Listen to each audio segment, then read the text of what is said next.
20th regular meeting, Medford City Council, November 12th, 2025 is called to order. Mr. Clerk, please call the roll. Councilor Callahan. Vice President Collins. Council.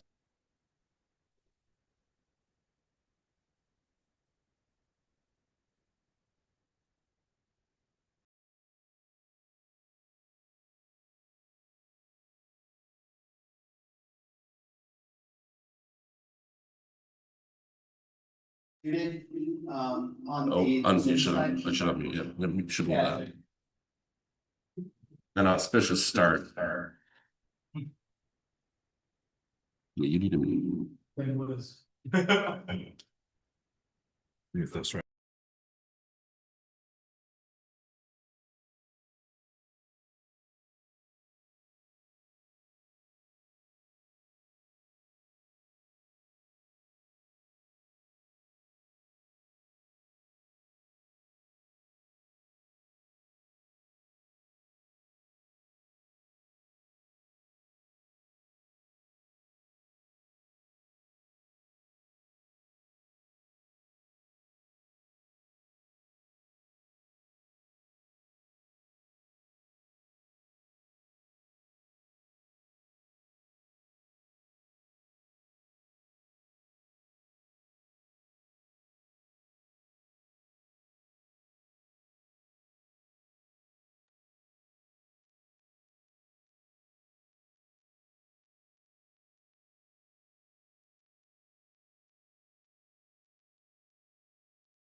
All right, let's keep going. Your mic's off, by the way. Councilor Lemming. Present. There we go. Councilor Scarpelli. Councilor Singh. President Beers. Present, 7 present, none absent. The meeting is called to order. Please rise to salute the flag.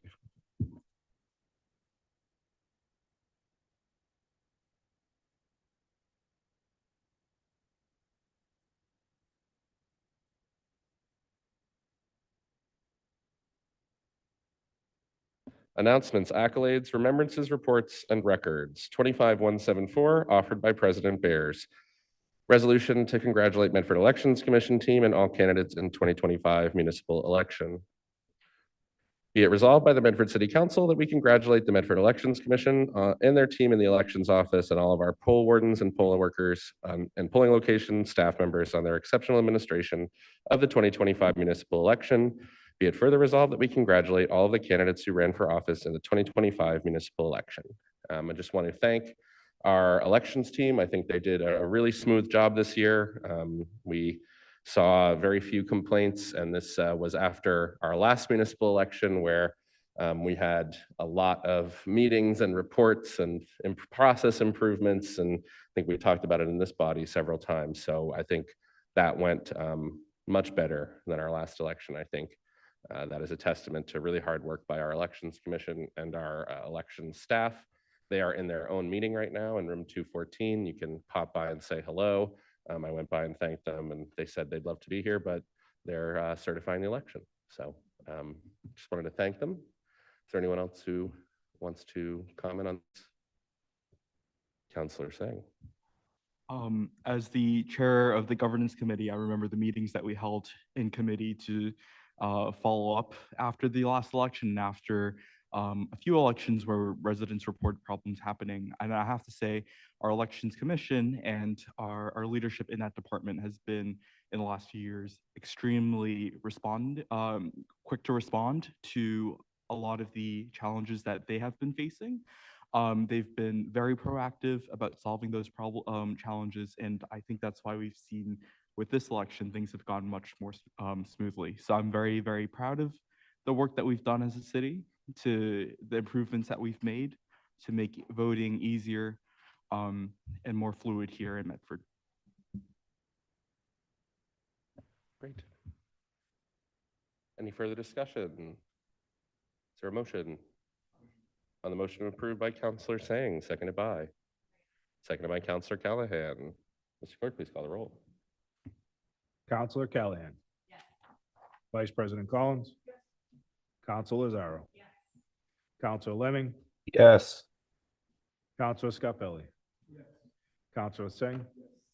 President Beers. Yes, 7 in the affirmative, none in the negative, the motion passes.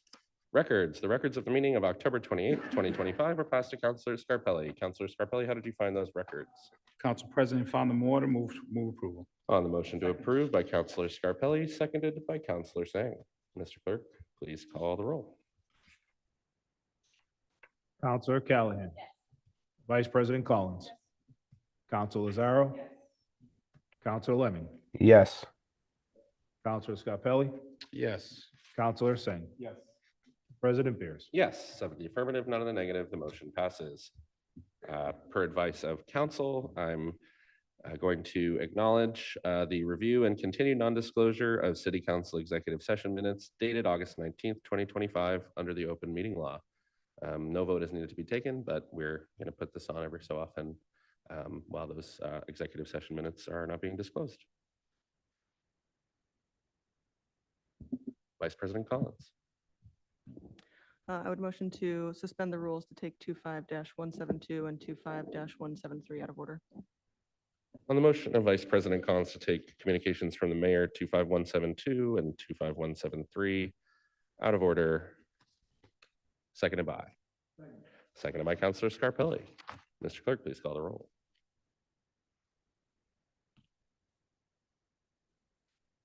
Counselor Callahan.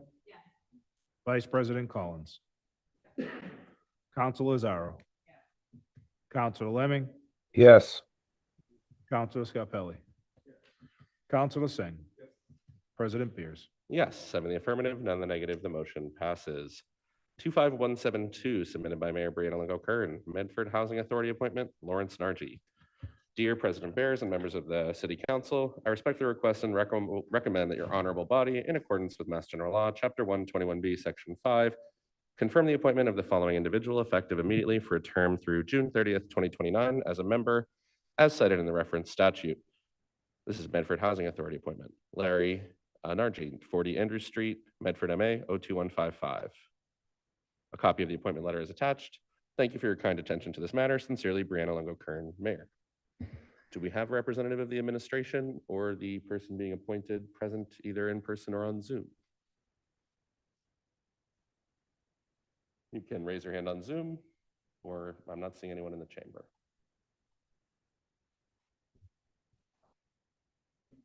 Counselor Scarpelli? Mr. Nargi's trying to hop on Zoom. Unfortunately, he's out of town, but he's having technical difficulties.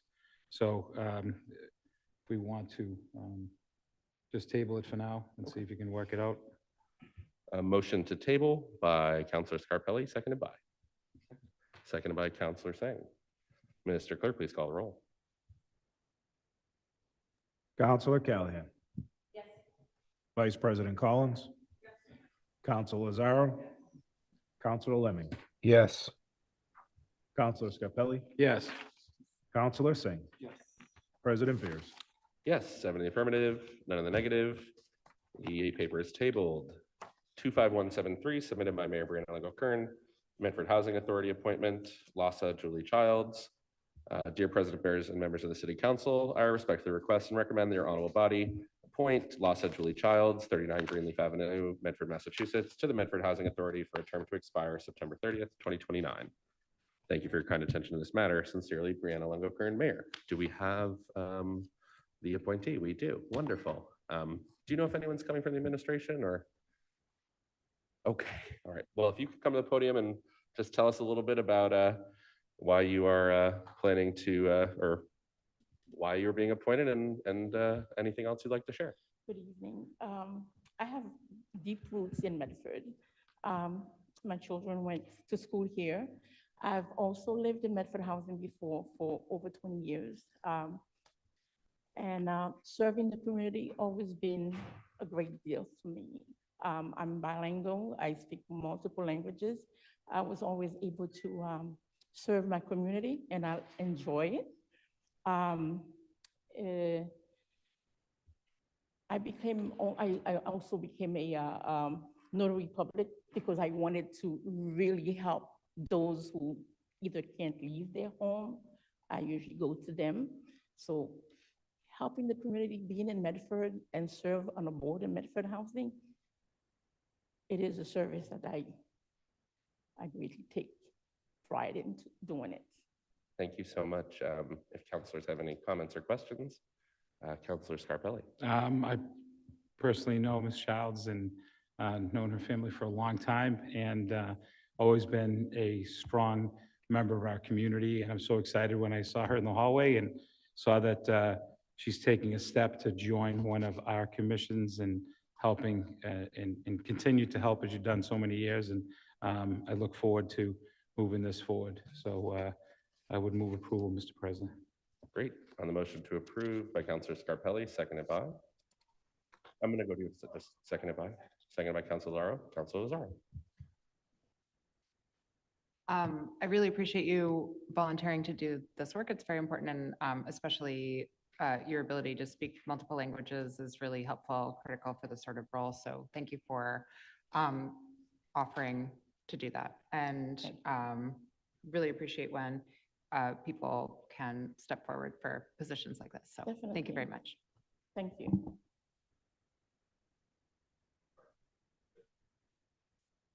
On the motion of Counselor Scarpelli, seconded by Counselor Lazaro to approve the appointment, Mr. Clerk, please call the roll. Counselor Callahan. Vice President Collins. Counselor Lazaro. Counselor Lemming. Yes. Counselor Scarpelli.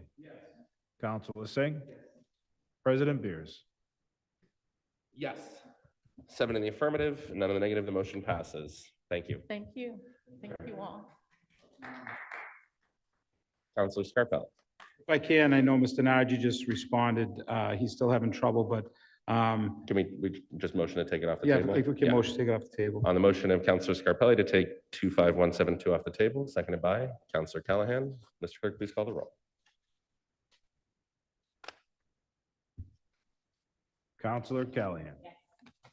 Vice President Collins. Counselor Lazaro. Counselor Lemming. Yes. Counselor Scarpelli. Yes. Counselor Singh. Yes. President Beers. Yes, 7 in the affirmative, none in the negative. The paper is off the table. Counselor Scarpelli. Thank you. See that Mr. Najee did, he is having some issues, but he's someone I know personally. I've known his family for a long time. He works in the industry and working and managing properties and focus on safety. And I think he'd be a huge benefit and to the housing authority appointment. So I would move approval, Mr. President. And the motion to approve by Counselor Scarpelli, seconded by Counselor Singh. Is there any further discussion? Seeing none, Mr. Clerk, please call the roll. Counselor Callahan. Vice President Collins. Counselor Lazaro. Counselor Lemming. Yes. Counselor Scarpelli. Yes. Counselor Singh. Yes. President Beers. Yes, 7 in the affirmative, none in the negative. The motion passes.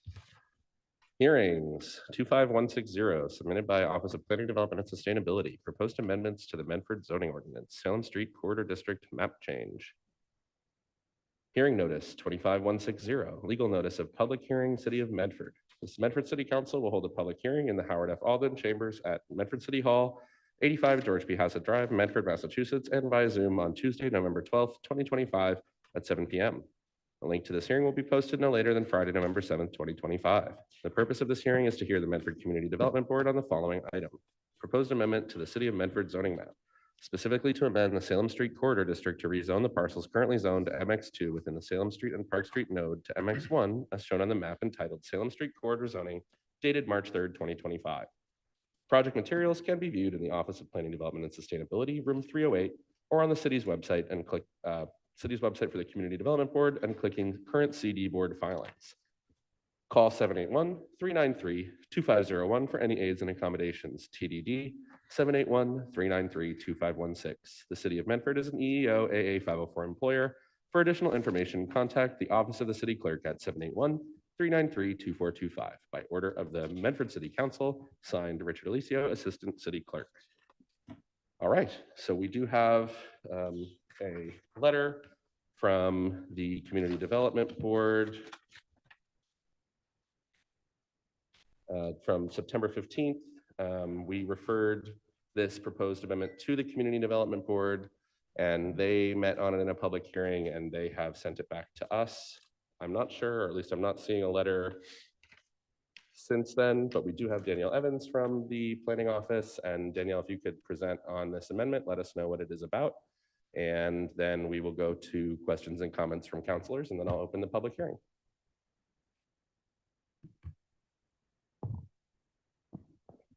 Good evening, Danielle Evans, Senior Planner. So this map change was initiated by the mayor to change the MX2, which is the node by the intersection of Park Street and Salem Street, to change that back to the original Community Development Board recommendation, which was the MX1. The differences between those two districts, so primarily it's the height, where the MX1 can go up to 4 stories with incentives, and the MX2 can go up to 6 stories with incentives. And then there were 2 changes in the use table that is different between the 2 districts, and that is in the MX2, the brewery tap room is allowed by right, but is not allowed in the MX1. And the other use is a new defined term, which is the neighborhood medical office, which is different from the original all-encompassing medical office use. And I can find that definition if you all need that.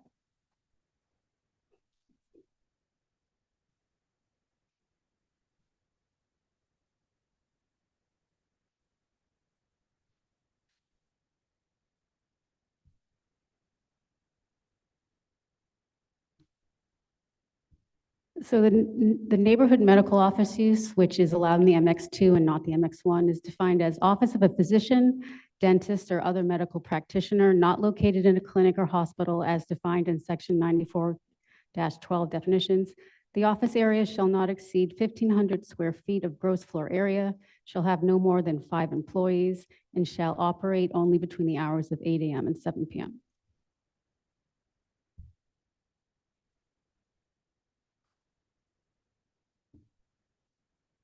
Great. And the Community Development Board referred this back. Did they make any amendments, or what's their recommendation? Nope, it basically is the same what they had recommended, I guess it was March, I think. So their recommendation is to approve the amendment. Yes. Great. The mayor's communicated to us and communicated to the public that approval of this amendment is essentially, she wants us to approve this before we can move forward on the zoning project. Do you have any updates on that relative to this, or is anyone else from the office planning to attend to talk about that?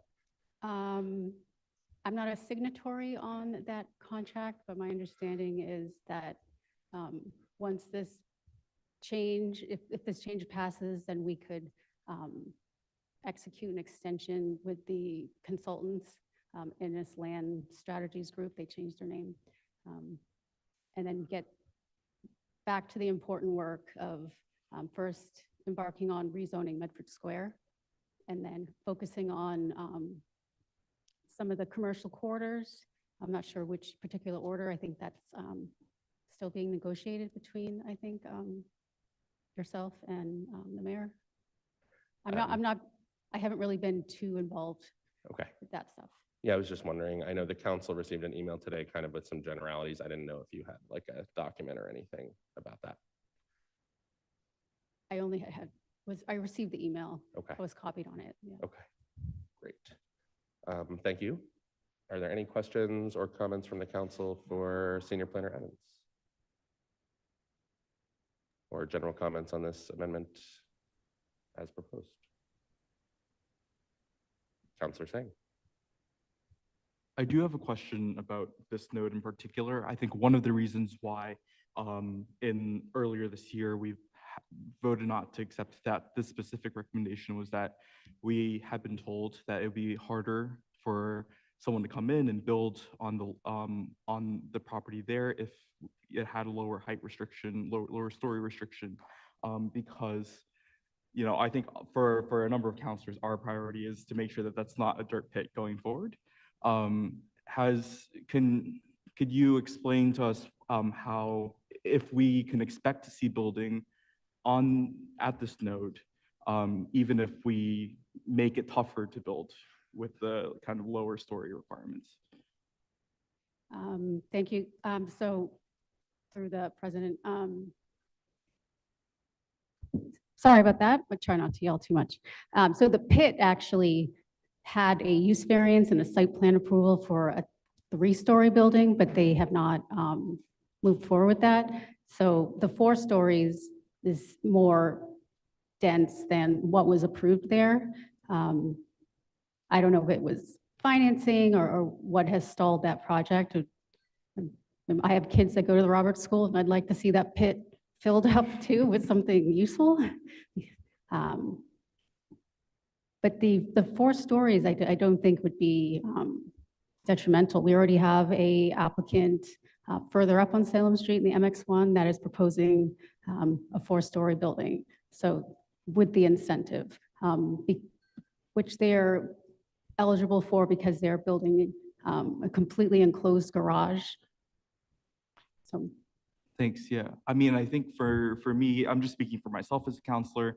I just want to make sure I'm open-minded to a change here. I just want to make sure that the policy reasons for which we undertake this change line up with the policy reasons why we didn't make this change earlier on in the year. And so it's important to me to know that, when we think about financing, when we think about the feasibility of a project coming through there, that this change from MX2 to 1 won't hinder any progress that we might want there. yeah, I think the idea was that at 6 stories, they likely weren't, those sites were too small that they likely would not be able to be developed as 6 stories anyways. But there is some like assembling of parcels, and there are some historic buildings there. The Historical Commission actually was also in favor of it being reduced, and that was part of the input that was received during the original public hearings, where the CD board voted to decrease that to the 4 stories. And just to be clear about that, is the worry that the assembling of the parcels would kind of let a building be like six stories, and that was a concern that would be too high, or?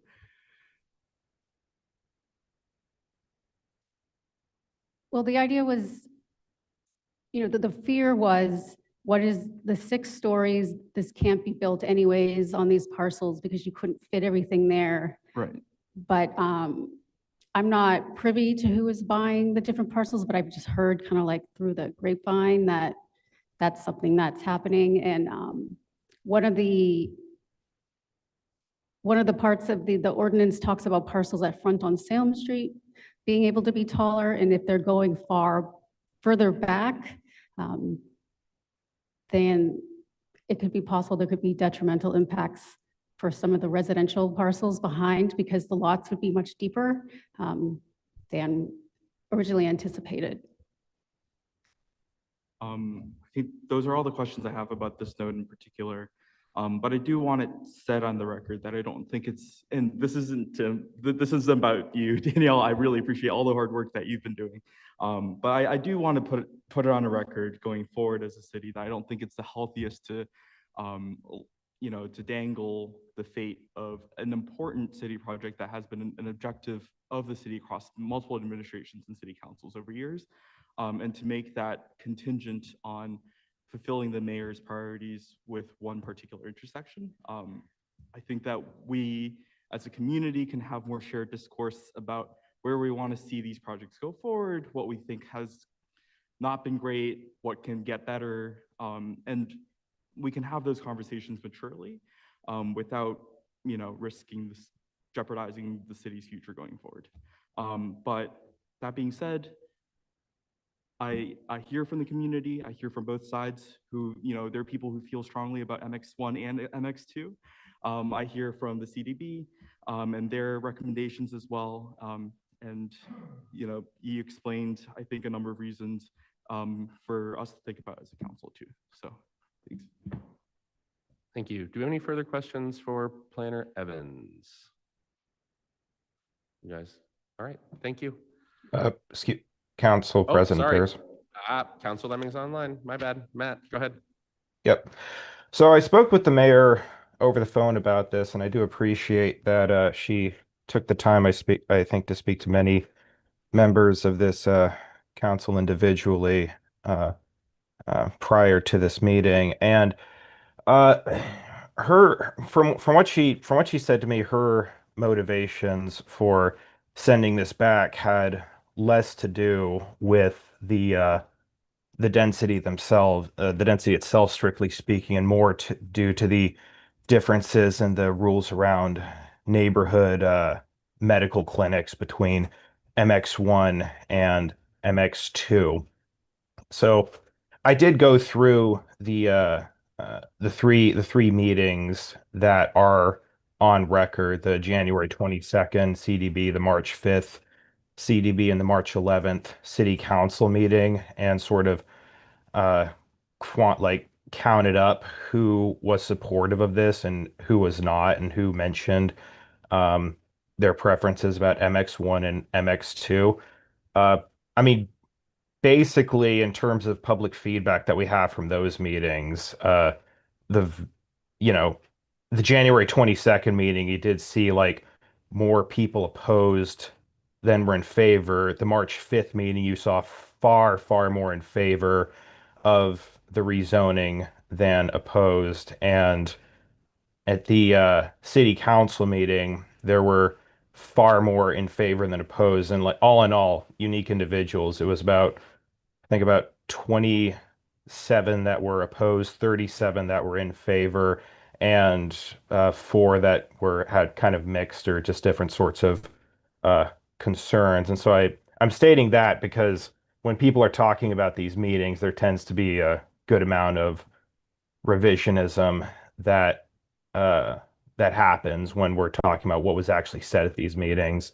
Um, but my question for you, having gotten that out of the way, is could you explain a little bit about the process uh, by which a uh, neighborhood medical clinic could be opened in MX2, and if that differs from what we have now, and if there could be any possibility of uh,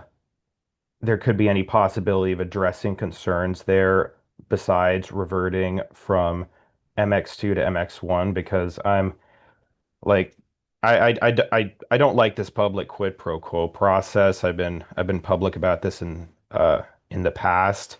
Um, but I do think that it is important for residents to be clear about what's going on there. Thank you. Danielle, go ahead. I don't want to speak off the cuff, so I'm just trying to get my ordinance to load. But the question was, if I'm understanding correctly, what would be the process to establish Yeah. a neighborhood medical office use? Yeah, sorry. I said a lot there. The two questions were, what is the process for establishing a neighborhood medical office in MX2, and does that differ from the process that was there under the I guess not I guess the previous zoning, the special permit? And is there any possibility, since this was what the mayor told me, her main concern was, is there any possibility of updating the zoning um, such that there could be like different forms of MX2 that would disallow neighborhood medical offices and potentially address residents' concerns there? So the previous zoning didn't have this neighborhood medical office use. It was simply medical office. And so the neighborhood medical office use limits the use by number of employees, the size and hours of operation. The idea was that this could be, dentist office, small kind of, not destination kind of uses that would be, open super early or open super late. Sorry, what was the process under the old zoning for medical offices in general in this area? It was a special permit. Okay. I'd have to find the old zoning. I guess there was that proposed medical project that was special permit community development board. So, okay. And that's what Salem Street was before, I think. I think it was, I'm fairly certain it was the city council was the permit granting authority. No. You weren't? No. Yeah, it never came to us. It's because it never, they withdrew it. Counselor Lazaro. The neighborhood medical office was an invented construction for the purpose of this project because a proposed medical clinic was interested in a parcel on Salem Street, and the neighborhood was very resistant to it. And this was invented to avoid having to allow a certain kind of medical office to open on Salem Street on this one intersection. And we are now discussing how we can get around ever allowing a clinic for medication-assisted treatment for people with substance use disorder to open at this one intersection. And we're talking around it in a very strange way. I think we can just say exactly what it is because we know what it is. A company wanted to come in and open a clinic for medication-assisted treatment, including Suboxone and Methadone, which is allowed and legal. And the process by which it could open is that it would appear before the Community Development Board in Medford, and it would have had to get a special permit, like many stores and restaurants have to get special permits on Salem Street. So that was the process. We have now invented MX1, MX2. MX2 allows medical offices, but you have to get a special permit. MX1 does not allow medical offices even with a special permit. And that is why we are being asked to change this intersection from MX2 with 2 extra stories, which nobody, I think, cares about. I think what everybody cares about is that we never have the possibility of there ever being any doctor's office at this intersection, lest there be a clinic for somebody with a drug addiction issue, and somebody with a child has to explain that addiction happens. That's what we're talking about. So we are now holding up our entire discussion of zoning in the city of Medford until this council agrees to never let there be a clinic for medication-assisted treatment at the intersection of Park and Salem Street. That's what we're doing. So if we agree to it, then we can talk about zoning again. And that's why we're all fumbling over our words. So that's the difference between MX1 and MX2. Good. Mr. President, Yes, Danielle. I just wanted to clarify that in the previous zoning, the medical office use, it was Board of Appeals Okay. was the SPGA in the apartment 1 and the apartment 2, and in the industrial office, office 2, and that's is city council. Okay. So the CD board wasn't actually a special permit granting authority. They were just advisory, and Okay. it never made it that far. Okay. And so Councilor Lemming's question was, so under the old zoning, and I believe this was an apartment district, then the special permit granting authority for any medical office was the Zoning Board of Appeals. Yes, And then under the current zoning, which is MX2, medical offices, large medical offices are not allowed at all already. And the neighborhood medical office, which is, as Councilor Lazaro noted, kind of this creation to have just very limited and small, basically, I think the argument was low impact. But I think Councilor Lazaro also speaks to a real point that it's about a specific type of use of medication-assisted treatment. That's currently allowed in the MX2 zone with a special permit from the Community Development Board. yes, And then the proposed amendment moving from MX2 to MX1 would mean no large medical offices, which is already how it is now, and then also no neighborhood medical with those limitations. Yep. Okay. And Councilor Lemming, there was another part to your question.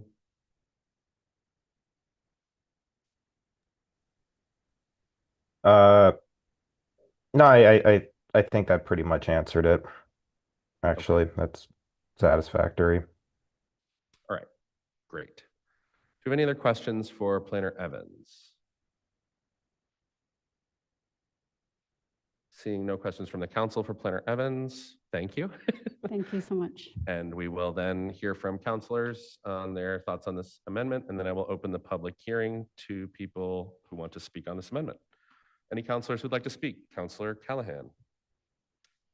Thank you. I think like some other counselors, I am quite bothered by the idea that any zoning we might be able to do is held up by this one thing that the mayor has decided that she wants for whatever reason. I think Councilor Lemming made it clear that if we look only at people who spoke at public meetings, more people spoke in favor of the change that we suggested than spoke against it. Honestly, my entire experience of this zoning process, I have been quite shocked by the mayor's approach over the last few months. I entered the city council. I was presented with plans that the community had worked on for years with thousands of residents contributing to these plans, a climate plan, a housing plan, a comprehensive plan. And if you go to City Hall and you read the comprehensive plan, which sort of incorporates all of these plans, the first page is the mayor saying how proud she is of this, how much community input there was, that she is completely behind these plans. And then I was told we had 18 months to make the zoning of our city match these plans. And if you look, and by the way, the mayor hired a consultant to work with us for 18 months, and the other person who was involved every 2 weeks in those meetings was the mayor's staff.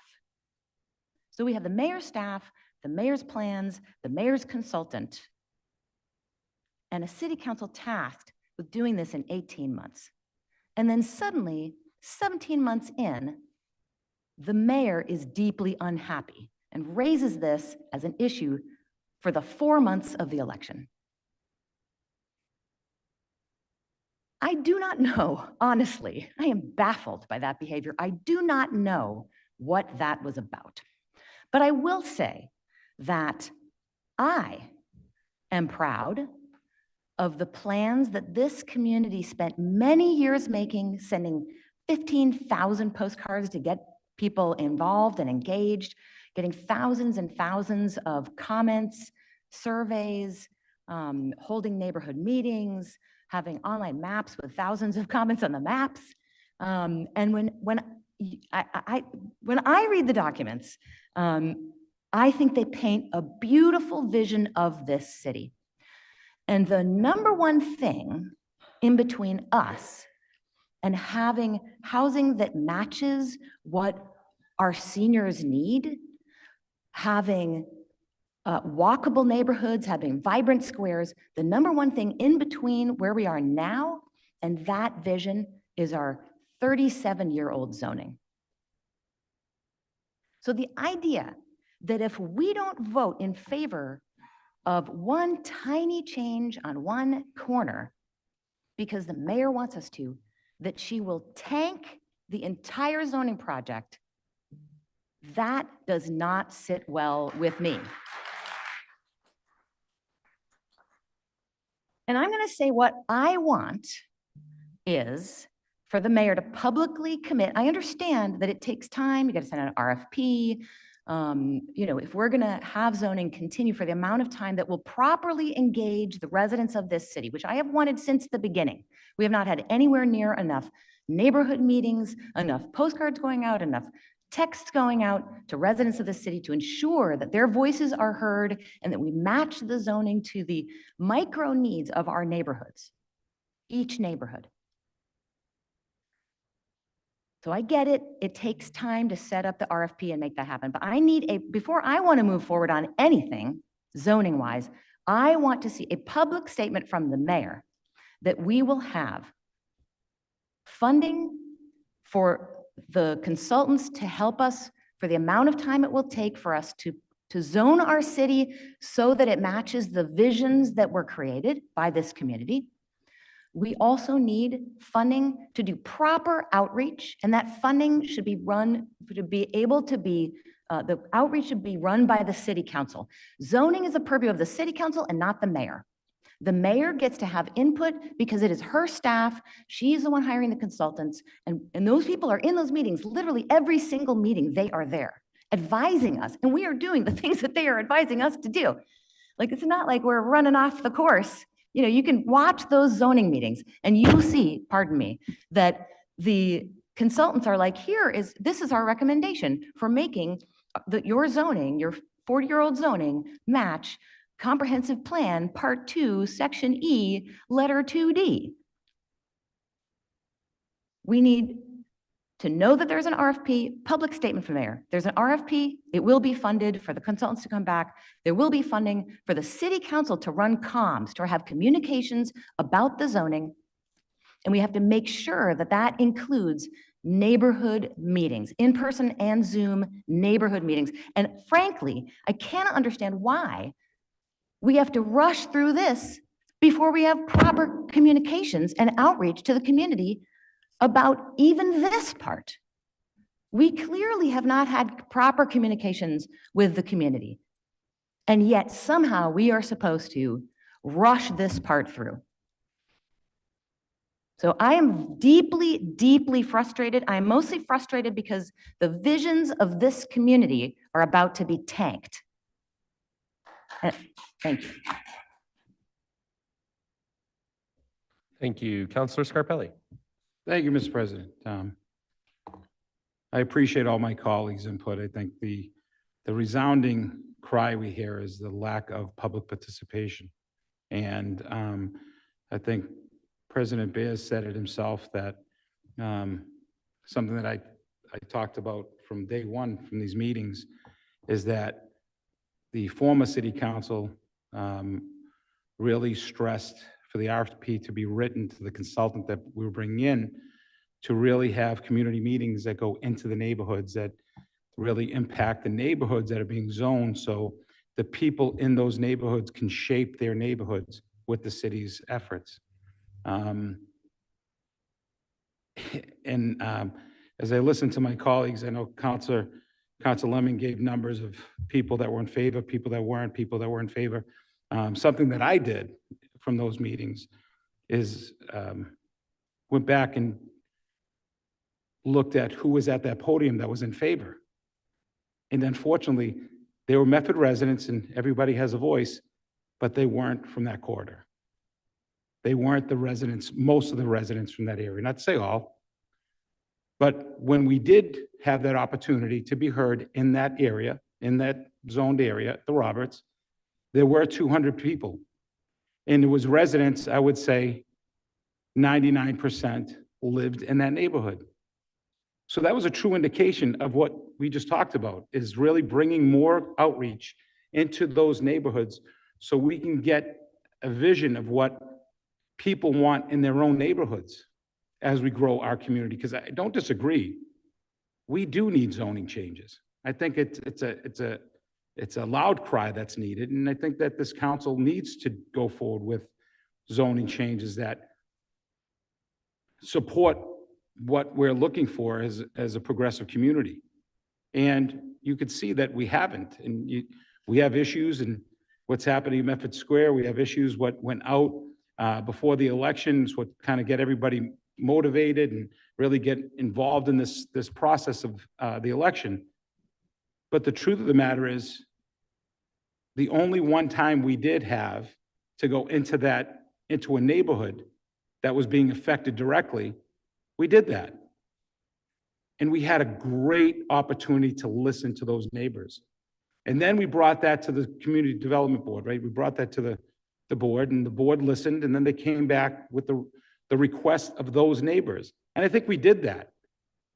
So although I'm not happy with the mayor, that's been public knowledge. I haven't sat here and said, I sit here night after night to the point where I believe the meeting before the election, Council Bears celebrated me. I think we toasted and we sang, we all hugged. It was Kumbaya, if you remember. And it was because it was a night that we were like, okay, this isn't ideal what we're talking about tonight. This isn't ideal. This isn't what we want. However you feel, the only reason why I fully support this is because this piece did go to the neighbors. This piece, you listen to the people that live in that neighborhood. And again, I don't belittle the fact that people came to that podium because it's their podium, but when you're giving your address and you're living on Grove Street or Woburn Street or Fulton Heights, you don't live in that neighborhood. You could shake your heads as much as you want. The majority of the people that spoke negatively about that, lived in that corridor, lived in that neighborhood. You could say all you want, but this is exactly what we're talking about. This is why we're here right now. It's because we had an opportunity to do that, and we did. So moving forward, I agree with all of you. I know that Council Bears informed me that we did get an email from the mayor, and she has committed, not publicly, but she has committed to moving forward with funding for a more comprehensive plan of communication, bringing in an outside professional to work with our team to start getting the word out to our neighborhoods when it talks about zoning. I'm not belittling the fact how hard Councilor Collins worked in trying to get us to this point. But I'll say it again, the biggest issue that I had at the time was the fact that we weren't going into the neighborhoods. So I feel strongly that this is a move that will move us forward. I feel that this is an opportunity that we secure funding to get the communication that's needed to move the zoning forward and accomplish what we need. So I would move to move in favor in this resolution, Mr. President. So thank you. Thank you, Councilor Scarpelli. And just before I recognize Councilor Collins, I just want to echo you, Councilor Scarpelli. I think the issue that I had was mayor didn't give us the money for the meetings, and that was really a big problem. I think in hindsight, we tried to move forward with not enough resources to do it because we thought it was really important. And yeah, I mean, and Councilor Callahan went over the timeline, right? That could have been remedied on month 2, not month 17. So yeah, I just wanted to note that piece of it. Like, as you noted, right, we were on that last council together and we put out the RFP that said we wanted the meetings. We got the proposals back that said, well, with $150,000, this is all we can do for you. And so I am grateful that it looks like we're going to have a more robust package that really focuses on that so that we can do that piece of the work that I was talking about it back in July, right? If we had gotten that funding and those resources from the mayor earlier on, then I think we would have been able to explain better what the proposals were and hear from more people about how to change them. Because when we did hear from people, we made a lot of changes. Even this one change here was one of 12 changes that was suggested, and we did 11 of them, right? So yeah, I really hope we can move forward better with those resources to do zoning right. Councilor Collins. Thank you, President Bears. So I'll be very clear. I could be a yes on this amendment. I have no problem changing Park and Salem from MX2 to MX1. It is not a hill to die on for me. I think it's sad that we can't have neighborhood medical uses on Salem Street. I'm grateful that we have medical uses allowed elsewhere nearby in the community. It's not a hill to die on. But our mayor has explicitly made this into a hill that Medford's entire investment in comprehensive planning could die on. Her late July public letter to President Bears made it clear if we don't kiss the ring on Park at Salem, note to end on.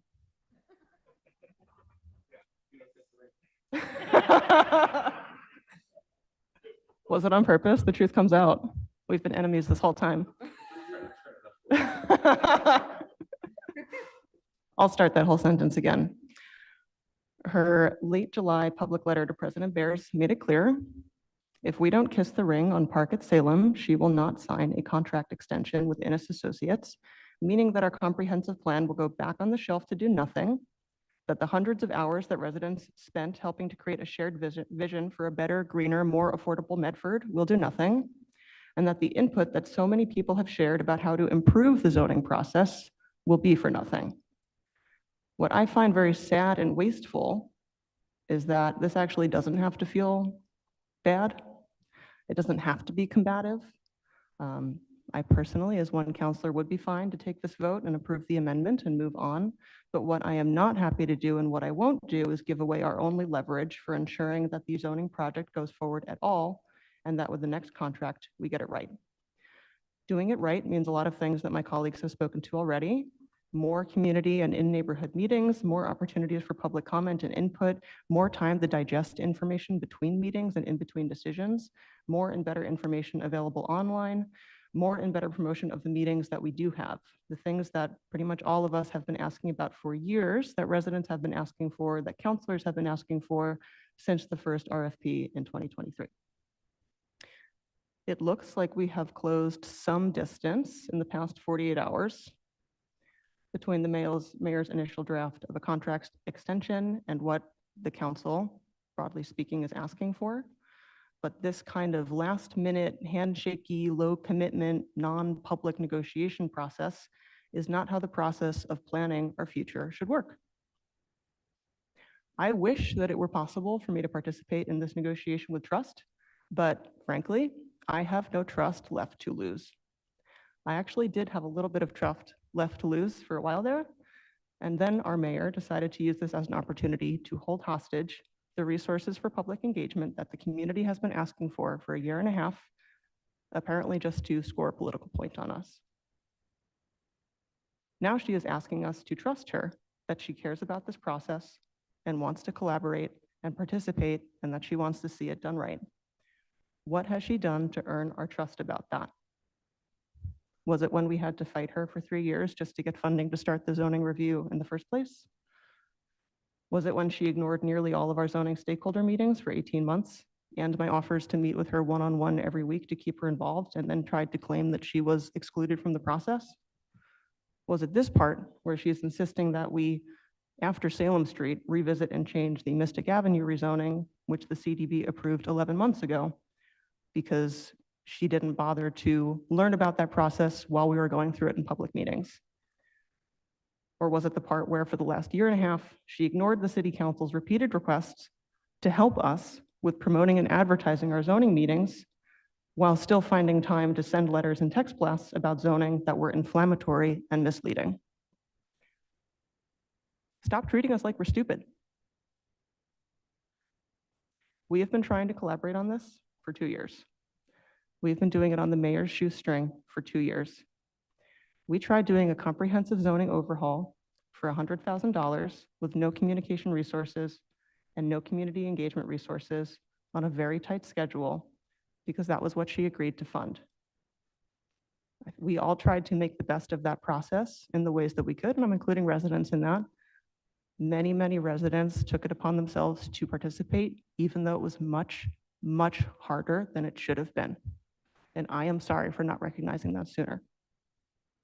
Behind the rail, I was essentially serving as a pro bono zoning communications officer for a lot of this term because we lacked the capacity. And other counselors, Counselor Scarpelli has been sounding the alarm about the lack of neighborhood meetings and outreach all term. He was right. It's just not sustainable. We had much less than we needed, and to do that again would be setting ourselves up for failure. So I will be damned if I throw away our only leverage for a better, slower, more accessible, more successful process, just because she is attempting to do a goodwill tour with counselors now that the election is over and making promises that she has no reason to keep. Let's give her a reason to keep them. Since this has been made a quid pro quo, I, as one counselor, will need the quo spelled out very clearly. I will not vote yes on this amendment until I see a public written commitment from the mayor for a new zoning RFP that includes at least $100,000 just for communications and community engagement support, and will occur on a timeline that will allow us to actually discuss all of our squares, corridors, Tufts institutional zone, residential areas and parking, and transportation demand management, rushing nothing, not running out of time for anything. We will not be freed from difficult conversations or controversy, but we can be free from hostage taking and an erosion of checks and balances. We're only planning the future of the city here. The community deserves a lot more from this process. I will not consent to let us be set up for failure because we have too much to gain by doing this right. We're fighting for better, and I won't settle for less. I'm not going to vote no on this, but I will not vote to advance it. I'll leave it there. Thank you, Vice President Collins. I'm going to go to Councilor Lemming, then Councilor Lozaro. Yeah, I'm in pretty much the same boat as Vice President Collins. Like, if you forced a vote tonight on it, I'd be a no. I could potentially be moved to a yes if everything were spelled out.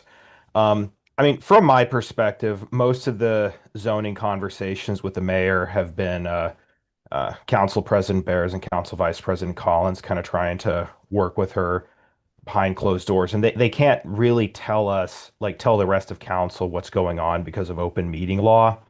I think, like, what I don't like about this the most is this sort of like game of communicating with council via press release, which I told the mayor very explicitly, please don't do that. I only learned about the intention to push the Salem Street amendments back to council in the press release that came the day after the preliminaries. I appreciated, uh, the fact that she was willing to speak with people, like individual counselors this week. I would like moving forward for her to do that, once a month, one-on-one with everybody, just so that we didn't have these issues moving forward and we weren't just suddenly hit with more of these surprise game of chicken press releases where you just suddenly put out a quid pro quo to the council in public without really telling us about it beforehand. I mean, it's really the communication that gets me, because I don't like, Council President Bears and Vice President Collins have done their best to sort of let the rest of us know what's going on, but there's only so much you can really say due to open meeting law. And if the mayor is talking about how she hasn't really been following along with the process, I'm more than happy to chat about it one-on-one behind the scenes, just because we don't have the same OML constraints when it's individual counselors and the mayor. I requested the mayor in our conversation to come tonight and discuss this. I don't believe that she is there. I would like there to be more openness with regards to what every party is thinking moving forward. And I really talking about what my colleagues have chatted about as well. It's really this game of like communicating via press release and playing chicken with council, which we saw quite a bit of last year, that I don't appreciate more than anything else. So thank you for listening. Thank you, Councilor Lemming. Councilor Lozaro. I just wanted to clarify something. When I was speaking before about the medical offices, I just wanted to say the quiet part out loud, what we were trying to talk around, and why a lot of these conversations about this particular intersection became so incendiary in the community. The new qualification with the neighborhood medical, and it can't open until 8 a.m. and it has to close at 6 p.m. and it can only have 5 employees and it has to be 1,500 square feet. It's a tiny office. 5 employees, I mean, that's a very small medical office. And even that that was created because so many people in the community did not want there to be, medication-assisted treatment centers are open early in the morning because people take daily medicine before they go to work or before they take their kids to school. That's how that sort of medicine works. And that kind of office would not open in that space anyway, even if it was MX2. So I would like to clarify that for people. One of the reasons why I thought it was important that it be zoned for MX2 there is because I spoke with somebody who lives in that neighborhood who is disabled and said, it would be really nice if there was a doctor's office that I could get to that was close by. And that was compelling enough to me to say, that would be nice if even via a special permit process, there could be a medical office, even a tiny one, even one that's not that effective, even one that couldn't really help a person that much. There are a lot of seniors who live in that neighborhood. It would be nice if they could have access to a medical office that they don't have to travel to. And that's something that I think, regardless of the heights of the buildings, four stories versus 6 stories with a step back with incentives, I do not think is that different. And I doubt that that many people are going to need to build a 6-story building in that particular intersection. And again, very similar to what Vice President Collins said, this is absolutely not a hill I need to die on. I just want to be really clear how this conversation started in this city. Is it started with a company asking to open a clinic to help people who are a protected class of residents who have a disease. And people got so angry about that, that there was generalized uproar saying, we will absolutely not allow those people to get the help they need in this neighborhood. So that's where we are now. And that is why we've gone back again to Salem Street to talk about this again. I am not saying that I am fighting for the possibility of a methadone clinic to open on Salem Street. It will not. There is no possibility that it will, because even if it was MX2, there could be no medication-assisted treatment clinic opening on Salem Street anymore. That's been made very explicitly clear. What I was hoping for is maybe somebody could see a doctor at that intersection, and it looks like they won't be able to. It looks like that possibility has been eliminated. If we change this intersection back to MX1, or we accept the CDB's recommendation to change it to MX1, nobody will go to the doctor at this intersection. And that seems really important to the mayor. So, okay, I guess the seniors and the disabled people and everybody else who needs to go to a doctor, who is everybody, needs to go to a doctor.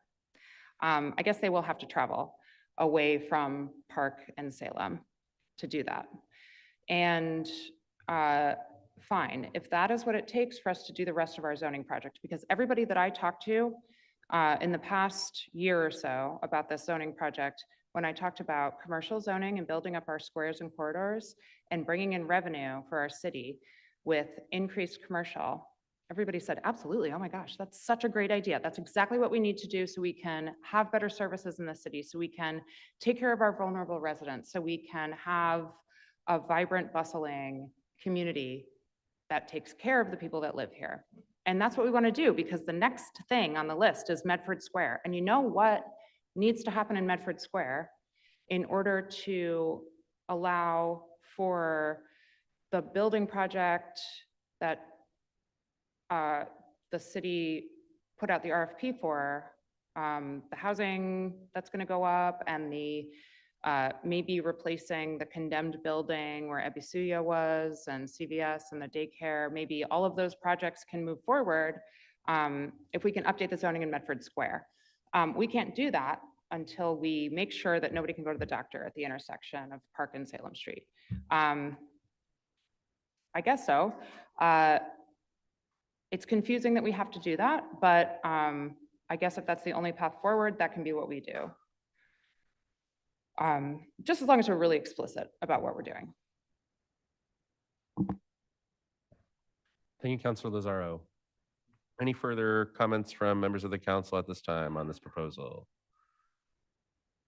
Seeing none, I'm going to open the public hearing for comments in person and on Zoom. You can raise your hand on Zoom or come to the podium in person. You'll have 3 minutes. If you are on Zoom, please rename yourself to have a first name and a last name. Otherwise, I will not recognize you on Zoom. We're not going to have Zoom bombers. So we'll start at the podium. I'm going to ask for your name and address for the record. Give me 1 second because I need to get the timer set up.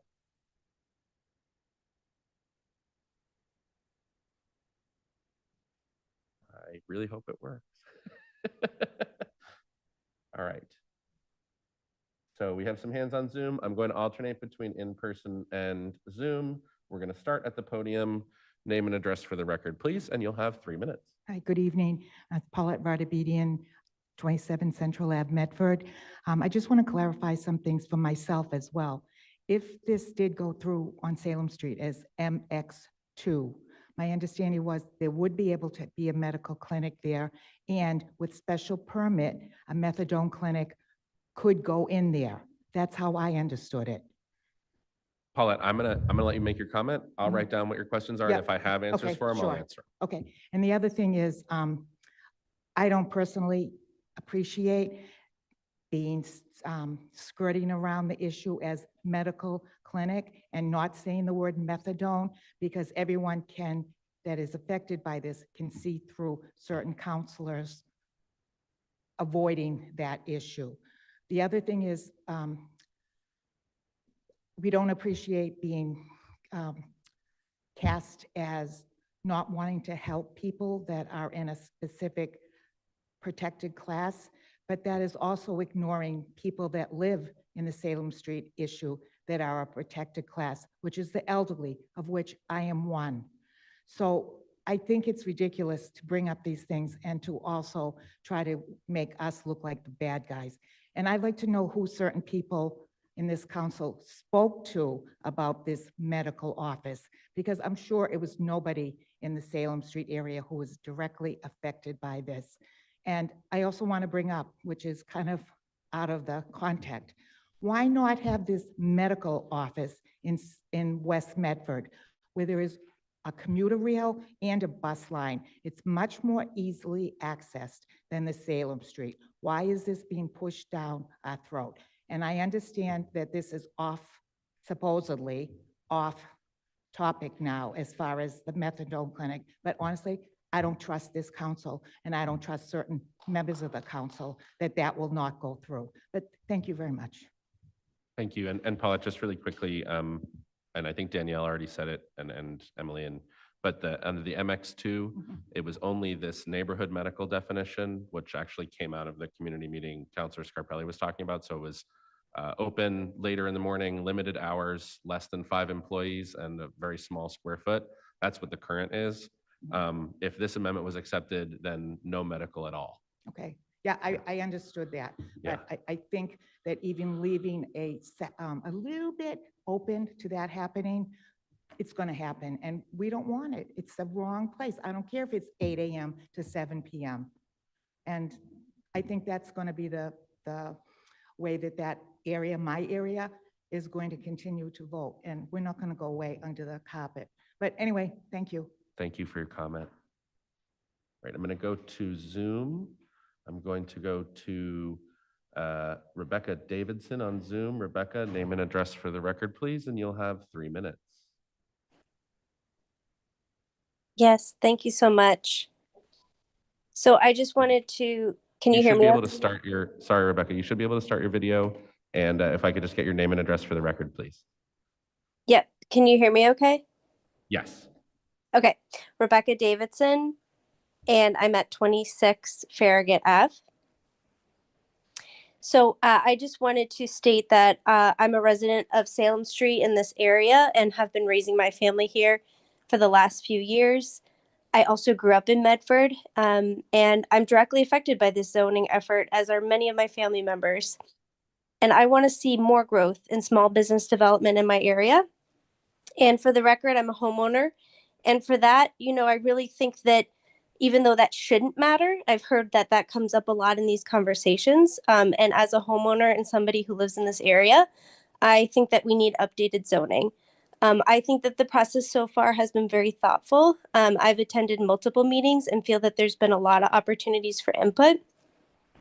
And I also want to clarify that this proposal won't mean immediate change, but it will pave the way for some important development that our city desperately needs. And I also just wanted to say that, some of the things that I've heard in the past are related to this being an environmental justice community. And what that means is that we really should have equitable access to resources and benefits. And we would need updated zoning in order, for example, to have a small grocery store in the area, to have healthy food access, which currently there really isn't much of in this area. The other part of environmental justice is meaningful engagement with the community. And that's why I very much support what our counselors have discussed relative to community involvement. I think that we need to have more communications, more engagement. We need a budget for that. So I really appreciated that proposal being brought up. That seems like a no-brainer, given that's something that everyone will benefit from, as will this proposal. So far, I feel like there has been good involvement of the community, and that's been reflected, but we could use more of it. And for that, we will need a budget in order to do that. So overall, I just want to say that I'm in support of continuing the zoning effort. I think it will improve our neighborhood now and in the future, bring great businesses, address some of our housing crisis issues, and really help our community thrive. Thank you. Thank you for your comment. We'll go back to the podium. Name and address for the record, please, and you'll have 3 minutes. Ralph Klein, 172 Park Street, Medford, Mass. I'm directly affected by this, and I'm appalled at some of these counselors saying we're against medical officers. There's only one problem with that. The latest proposal I've seen for that pit on Salem Street is 14 units with 0.8 parking spaces per unit. With 5 people in the medical office, that's one office. Where are they going to park, and where are the people going to park? It's totally crazy to put a medical office there with 5 employees. That's just one. There's supposedly with this proposal, there's 3 businesses going in there. So where are the other people going to park? Where are these people who could, elderly, who may not get public transportation, may have to drive, even walk? Okay, there's businesses that are there now. I live on Park Street. The cycle place. They park all down Park Street because there's no parking on that end because of the Sync building. I've lived in Medford for 68 years, the same place. I've never been contacted, and neither of half of my neighbors between Park and Central. I asked everybody right there, which is directly affected by the zoning. Nobody's gotten notices. I walked out and saw the city engineer drawing lines down the street one morning. What's this about? Oh, we're putting a bicycle lane, it's a proposed bicycle lane. Oh, can I be informed about that? Yeah. Never informed anything. The meeting was 4 to 5 days later. Wouldn't have known if I hadn't seen the guy out there drawing lines. Never informed, found out it passed. How does this go through? So Captain Barry Clementi, I wish he was back. He told us everything that was going on in the city of Medford. The robocalls you're making should be for every citizen. You shouldn't have to sign up. If you live in that area, you people need to find out what's going on. You don't listen to us. This SF1, it should be. It shouldn't be SF2. The building, 169 Park Street, it's 4 stories tall. It's the same height as the Potter building, which sits directly on Salem Street across from that pit. 4 stories is plenty capable. There's 20 units in that building. It's a larger area. They have parking there. There's 1.5 parking spaces per unit. That was something the neighborhood worked on with the person who built it in the city. There's 6 visitors parking spaces and a snow removal area. Where's this going to go in that pit on Salem Street with 0.8 parking spaces? Let's get real here. It's not that we're against a medical office or anything like that. We need real things. Reality sets in at some point. We're not against people going to the doctors right there. Why is it so imperative the doctor's office can be right on the corner there? If you could What is just so imperative about that? direct your comments to the chair, please. Well, no, I'm talking to people who spoke. I know, it's just the rules. Thank you, though. I know. I spoke to you a few times. You were at the meeting at the Roberts, one of the few meetings that was held by the city, councilors came to. I spoke directly to you at that meeting. Right? I had an issue with you. I spoke right at your face. I know. So I speak to the person who says these things to let them know I know who said it. I know what they're doing. I hear you. It's just that we ask people to direct it to me. I take the heat in these Okay, meetings. that's fine. Thank I will you. direct it to you, but I like people to know that I know who said what, I understand. you know? And then you have to listen to the people in the neighborhood. Plus, this setback thing, 6-story setback, the people behind that building have to look at the setback. Going down Salem Street, oh, it's beautiful. We don't have to see it. It's only 4 stories. I sit there and look at the back of the building. Plus, with the new zoning thing, you came 4 houses down on Park Street for the new zoning that could go up 6 stories. 4 homes. It's not Salem Street. It goes back into the neighborhood. You have to look at this better. SF1 should be what it's zoned as, not just for the medical clinics, for the building and the people who live in that area. It's crazy what you people are trying to throw down our throats. I hear you, Ralph. You're over time. We're gonna, if you want to speak again, we will come back around for another Thank minute you. I after. appreciate it. Thanks, Ralph. I'm gonna go to Zoom. I'm gonna go to Zachary Chertok on Zoom. Name and address for the record, please, and you'll have 3 minutes. Zachary Chertok, 5 Almont Street. First, I'd like to clarify that there is active primary care between B.I. Leahy and Atrius and Medford Square, now walkable in part due to the Rotary. That's also happens to have increased the time gap between public transit on Salem Street, as I've taken the counts now for 3 weeks, visible from my condo. Next, despite Councilor Lemming's stated intent, it really doesn't appear as though the councilors reviewed the recording and transcript from the CD board meeting in September and prep for this council meeting. It also doesn't appear that the council has in full reviewed again the mayor's full requirements for extension of the zoning consultation contract. The reasons for reducing MX1 to MX1 stem from the allowable commercial space use cases, as the uses in concern can't be regulated out specifically, per commentary from the head of planning, development, and sustainability, Alicia Hunt, that was brought up at the last CD board meeting when she was asked. Under the new designation that still doesn't have a formalized ratified key despite past zoning for the quarter, the process of incursion of a variable use clinic is not clear for any diversified uses or designations of a clinic. The policy for approval remains in question and hasn't kept up with the intent. Alicia noted this as well. I would remind the council that the council also defied public input on the recommendations of the CD board to slip in a last-minute amendment to the proposed zoning separate from the zoning passage for Salem Street.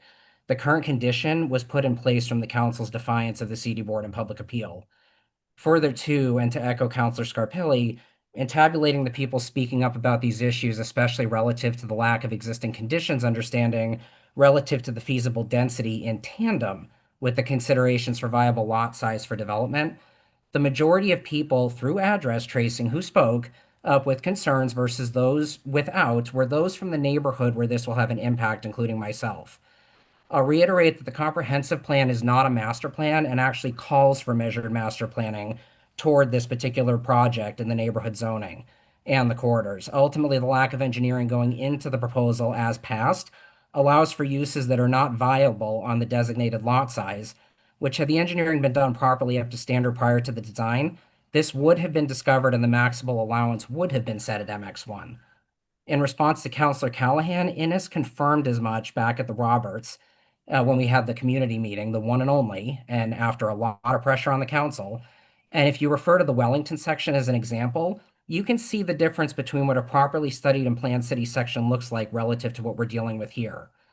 The crux comes down to the continued lack of engineering tantamount to an unengineered process for the zoning for it to have been done right.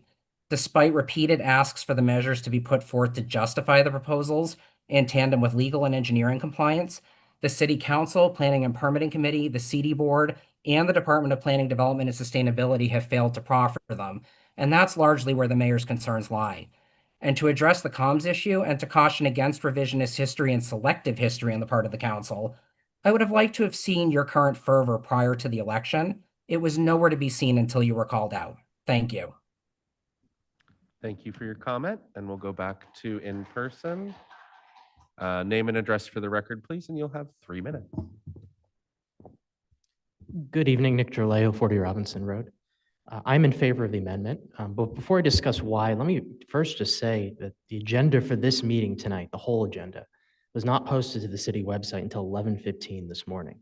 I had to call the city clerk's office and ask where it was, and only then was it uploaded. This isn't acceptable. Residents need adequate notice of what the council is going to address at our meeting so they can do appropriate research, prepare their remarks, and make logistical arrangements to be here. Nick, I'm gonna just pause you there. I can answer that and I'll give you the rest of your time. Sure. That was on me, not on Rich Alicio or anybody else. As you may know, we've been without a city clerk for some time here. Rich has been filling in. I've actually been doing all the agendas myself. And it was early Friday morning. It did go up on the events calendar and was linked in the folder on the website. I didn't press and it was posted in the clerk's office. I didn't press the publish button on Civic Clerk because that's my job right now.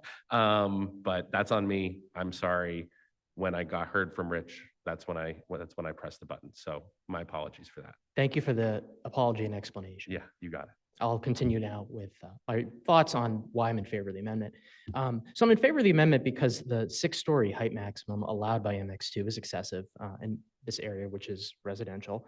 But I'm also in favor because rezoning that node MX1 is going to eliminate, as we've discussed, this very vaguely defined use, neighborhood medical office. And I think, as others have pointed out before me, this would likely encompass a methadone clinic. And I hope we can all agree, regardless of what a person might think about the utility of having one of these anywhere, that putting one a few blocks away from a school, an elementary school for that matter, is not a good idea.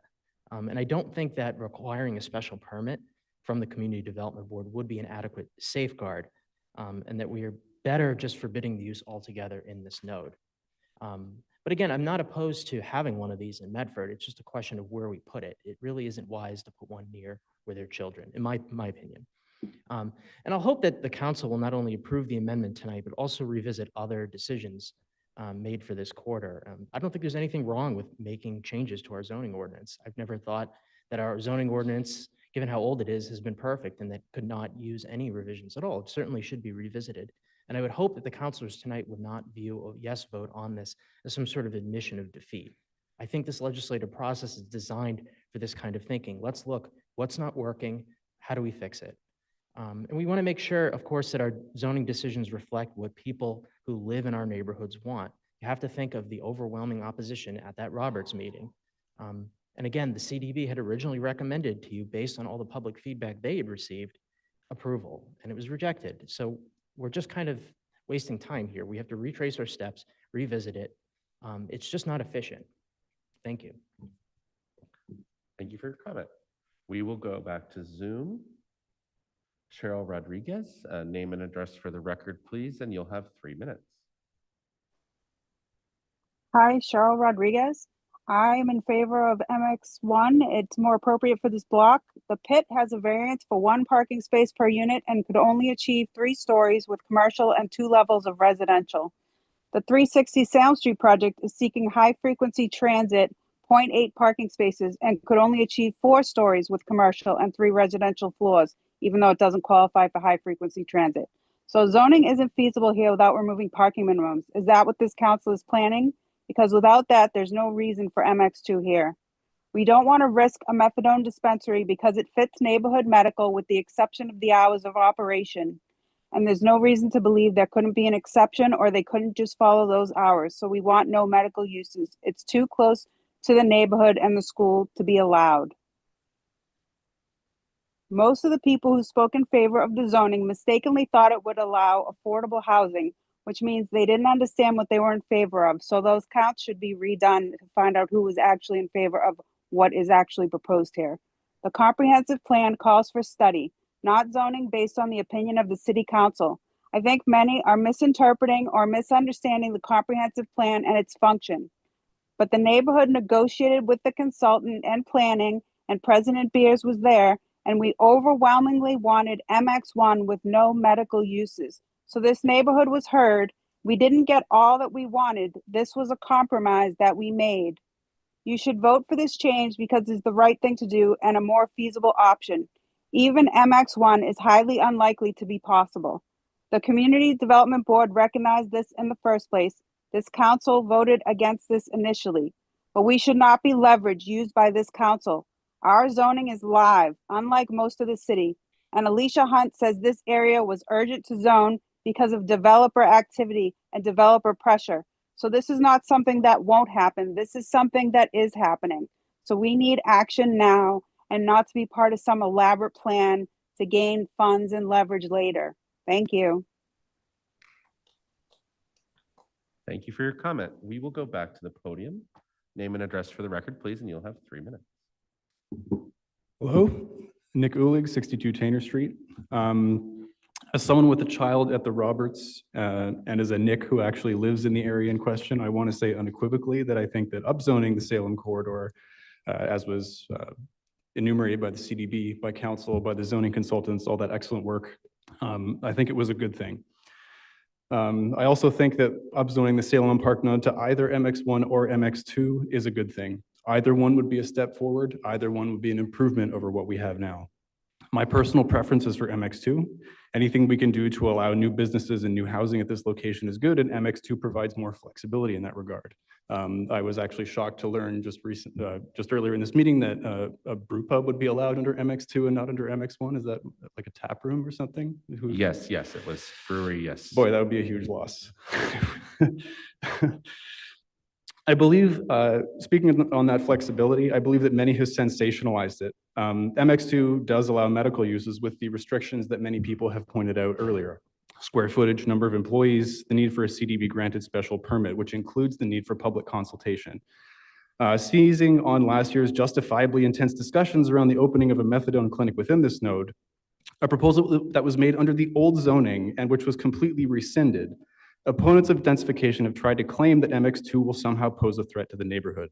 I very much disagree with this assertion and want to remind everyone that there is no proposal whatsoever at present for a similar development anywhere in that node. MX2 allows medical uses, as Councilor Zaro previously said, so that things like small medical practices or dental clinics, some of which already exist on that corridor, could continue to be built. I want to mention that while I'm happy to see either MX1 or MX2 zoning at this node, I find it very distressing to see this being negotiated via ultimatum on behalf of the mayor. The council, as enumerated extensively by earlier comments, was just trying to do what they were told to do and to deliver on the goals set out at the beginning of 2024. To force the entire city's rezoning effort to a halt with its future hinging on a single aspect of a single node in the city is not reasonable. As mentioned previously, council adopted 11 of the 12 CDB recommendations on the Salem Street rezoning, and focusing on the one that was not adopted and using it as a wedge issue to hold up vital work being done on the rest of the city's behalf is not what I want to see from my government. Medford needs progress to be made on this file across the city. It cannot only be concentrated in Glenwood along Salem Street and on Mystic Avenue, the only corridors that have up until now been approved in this initiative. The current situation is holding my neighborhood hostage over a small difference in policy, but also holding the whole city back and accomplishing things that the mayor herself signed off on and appropriated funds for nearly 2 years ago. Policy should not be done by fiat, and this is not the way to engender collaborative and constructive work by municipal government on this file. I expect better of the mayor, and I hope all of Medford's elected government can work together moving forward on this issue. Thank you. Thank you. I'm going to go back to Zoom. We have a few more people on Zoom, so it'll be back and forth. I'm going to go to Patricia Cherry on Zoom. You'll have 3 minutes. Name and address for the record, please. Hello, my name's Patricia Cherry, 20 Wellesley Street, Medford. I just want to say about the zoning, I hate the tone of some of the counselors shaming people for their opinions. It doesn't come off, very well to people that live in the city, and it's become kind of a tactic used. If you don't want a certain something done, whether it be a methadone clinic and it's against what the city council wants, they shame people and use terminology that it's very hurtful. I just have to say that. But as far as the methadone clinic that everybody was up in arms about, I think that a lot of people didn't understand what you guys were trying to do. There wasn't a lot of communication. And when you hear something like that, a lot of people don't have a lot of knowledge about treatments for people who, who have addiction. And their blueprint of seeing clinics like this is methadone mile. That's all they see. So of course, when something like this is being proposed, or the thought of it being proposed, coming into a neighborhood where there are kids right down the street, it's scary to some people. And I think that instead of people going out and having conversations and trying to, go back and forth with each other's opinions, they were being shamed. Oh, you just don't want people to get help. Oh, and I heard this new thing, you're a NIMBY. And I just think we need to start to get away from that stuff in this city. We've had enough of it for so long. I also, I hear a lot of people, whenever they want to make a point, they use the most vulnerable. And I don't necessarily think that some of their points are going to help out the most vulnerable, but they use that terminology because they know it shames people. I guess that's all, that's what I'm trying to say. I do have some other things to talk about the affordable housing because I think we're using wrong terminology there. But I'm going to be meeting with Zach on that. I won't get into that now, but I just really wish you guys would take into consideration that people who have opinions that may differ, try not to shame them. Don't use words like, you don't want to help people, or you're against people who are addicted, you're racist, like these things that the tone is just, it's not good. It's not good for the city. That's all. But I appreciate y'all. Thank you for your comment, Patricia. Looking forward to our meeting. Absolutely. Bye. All right, back to the podium. Oh, sorry. There you go. You're on now. My bad. Okay. Trish Chappelli, 53 Garfield Avenue. So since tonight's meeting, idea is honesty, I'm very confused. We had so many meetings. We had a lot of community input, and then we need to have more community input. We haven't had any meetings. Did we have meetings or did we not, was my number one question. Since we are now, I am in favor of the MX1 qualification and zoning for our area because it goes against any of the medical clinics that we fought so hard against. And let's be very clear, this wasn't because we didn't know that it was a methadone dispensary. We were very clear with that. It was the company that was coming in. It was Habit Opco, which is actually the company that is responsible for Mass and Cass. It is the company that is responsible for Springfield. And it is the company that 2 or 3 months later was written up in the New York Times under federal investigation for holding psychologically ill patients against their will because they had the right insurance. So insurance fraud. Is that the kind of companies we want to bring into Medford? And not only that, we have 5 medical dispensaries in the area that meet the needs within a 4-mile radius. We are more than covered from a per capita basis.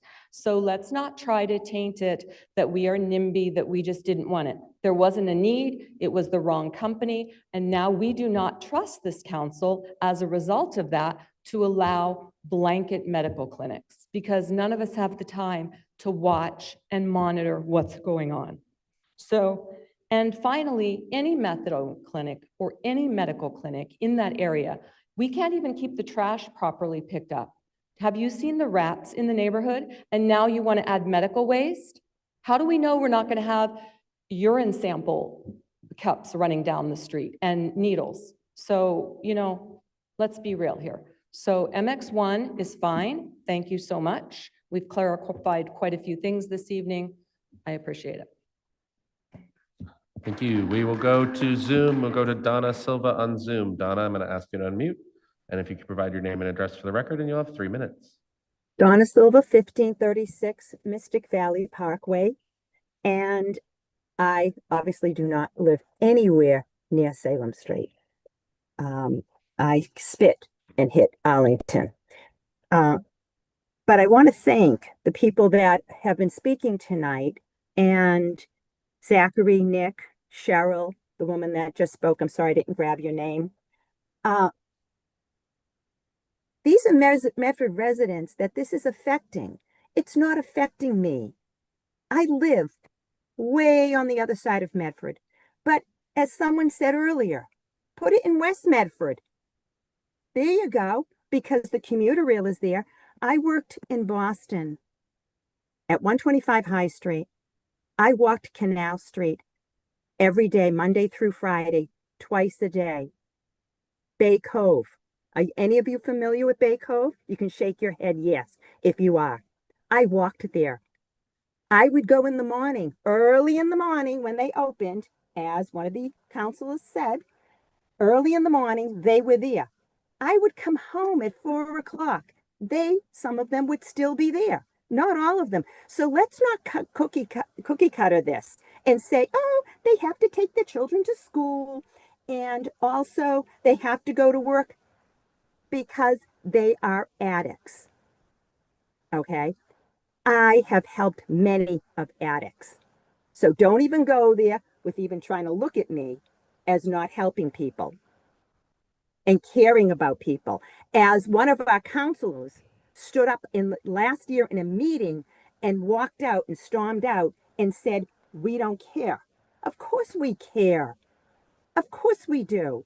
But these people live in that neighborhood and they're raising families and there are restaurants there. And not every, and I'm not saying that every addict that is going to get treatment is going to walk out of there and hang around and stay. But there are some that are going to. And for the 4, 5, 6 of them that do, is 4, 5, 6 too many. Because I'll take any of you for lunch. I will buy you lunch at any restaurant in Boston, Capitol Grill, anywhere you want to go. You sit on Canal Street with me. And let's see what goes on during the course of the day. I'll take all of you. I don't care. Because you need to see what does happen. And it's unfair to put these people that are living in that neighborhood, to put them in the position because you don't live there. Again, let's put it in West Medford because the commuter rail's there, right? Okay, and I know I'm past my time, but I want to thank all of you, and I do agree with the zoning, increasing it. I agree with West Medford is a dump. So we need to do something. I'm in agreement, but let's put our heads together and not be like Congress. Grow up, everyone. Thank you. Thank you for your comment. We will go back to the podium. Name and address for the record, please, and you'll have 3 minutes. Yeah, I'm Micah Kesselman at 499 Main Street. I'm a city council speaker. So let's talk about the way that this has actually gone down and talk and compare it to like what's happening at the national level. So the mayor has basically held this process hostage to force through a discussion about 2 floors of height, and then also demand that there be no medical allowed whatsoever in this area, while the state and the country, but especially Massachusetts, is in the middle of a healthcare access crisis. The healthcare system in Massachusetts is actively collapsing right now. Like, it's mind-boggling that anyone wants to actually put any additional obstructions and hurdles to providing healthcare to people. That's crazy. The other thing that I also want to bring up is we're talking a lot about like, oh, the people who live in the neighborhood should be allowed to shape the neighborhood. I agree, but you know what that means? That means letting them do things with their property that they own that they think is good for their property. That's what zoning is. Mixed use 1 is more restrictive. You are actually making it harder for the people who live in the neighborhood and own that property to do what they want with their own property. So if you really want people to shape their own neighborhood, and this is going to be something that most people won't agree with me on, which I understand, but you want to have much more permissive zoning. That's really what you want. So really what this boils down to is incompetent governance, someone not governing, not actually running a city in the best interests of the people who live in the city, just engaging in cynical, petty little brinksmanship games that are terrible for the city at the end of the day, and spreading nonsense. Like, how much input did you guys have on the methadone clinic? Was it you, like, the city council didn't propose the methadone clinic? Right, yeah, that's out of your hands. So what the hell are people talking about? This is crazy. Anyway, that's my time. Other people want to use up their 3 minutes. Thank you. Thank you for your comment. Back to Zoom, we'll go to Jane Marcus. Jane, name and address for the record, please, and you'll have 3 minutes. Hi, my name is Jane Marcus. I live at 65 Tainter Street. I'm in the Salem Street corridor, and I live around the corner from the Roberts Elementary School. I support changing the zoning back to MX1. And from a process standpoint, I find it very disturbing that we had many meetings with the Community Development Board, and I find that the City Council is overriding the Community Development Board as if they're stupid. I don't understand why the city council feels they know more and have a better process, that they should override the board that is in charge of making that recommendation. So I urge you to follow the recommendation of the Community Development Board, as is our process here in Medford. I understand that you're angry with the mayor, but I'm one of the many people who have contacted the mayor asking for the mayor's help to stop the methadone clinics from coming to next to the Roberts Elementary School. I don't like the tone of the city council saying we're bad people, we don't want to help people, because we don't want our elementary school students to be walking past addicts. That is not unreasonable, that we want a safe walk to school. Here in our neighborhood, almost all the kids walk to school. I see them walk past my house twice a day, every school day. And I want those kids to have a safe walk. And I don't want someone telling me that that is not a good thing for the kids to have a safe walk to school. We know from the benefit of other communities that a methadone clinic can be a danger. Not only will children encounter unstable addicts, but they may also encounter discarded needles. This is not what we want for our elementary school students. I live in the neighborhood. I see the kids walk to school with joy. I don't want to have a methadone clinic that's going to impact our community. And we've been told repeatedly at all the meetings that we've had thus far that the city's afraid of being sued if we turn down a permit for a methadone clinic. So if one is proposed, we're going to have it if the zoning allows it. The zoning should never allow the methadone clinic. And we had a meeting at the Roberts Elementary School where all the neighbors got up, and the people who live in the neighborhood saying, no, we don't want a methadone clinic around the corner from our school. We don't want addicts watching our kids walking to school. We don't want this for our neighborhood. So for people to say that someone who doesn't live in the neighborhood should be able to be a cheerleader for the methadone clinic, that just doesn't seem right. So I want you to listen to the Community Development Board, take into consideration that process, and I respectfully ask you to approve the MX1 zoning. Thank you. Thank you for your comment. I will go to Councilor Lazaro, then we'll come back to the public hearing. Councilor Lazaro. I just have a quick point of information. A clinic for medication-assisted treatment would be treatment for people who are in recovery from opioid use disorder. So if you are observing needles in your neighborhood, an effective way to address that would be different methods of helping people get into or stay in recovery. One of the ways to do that is with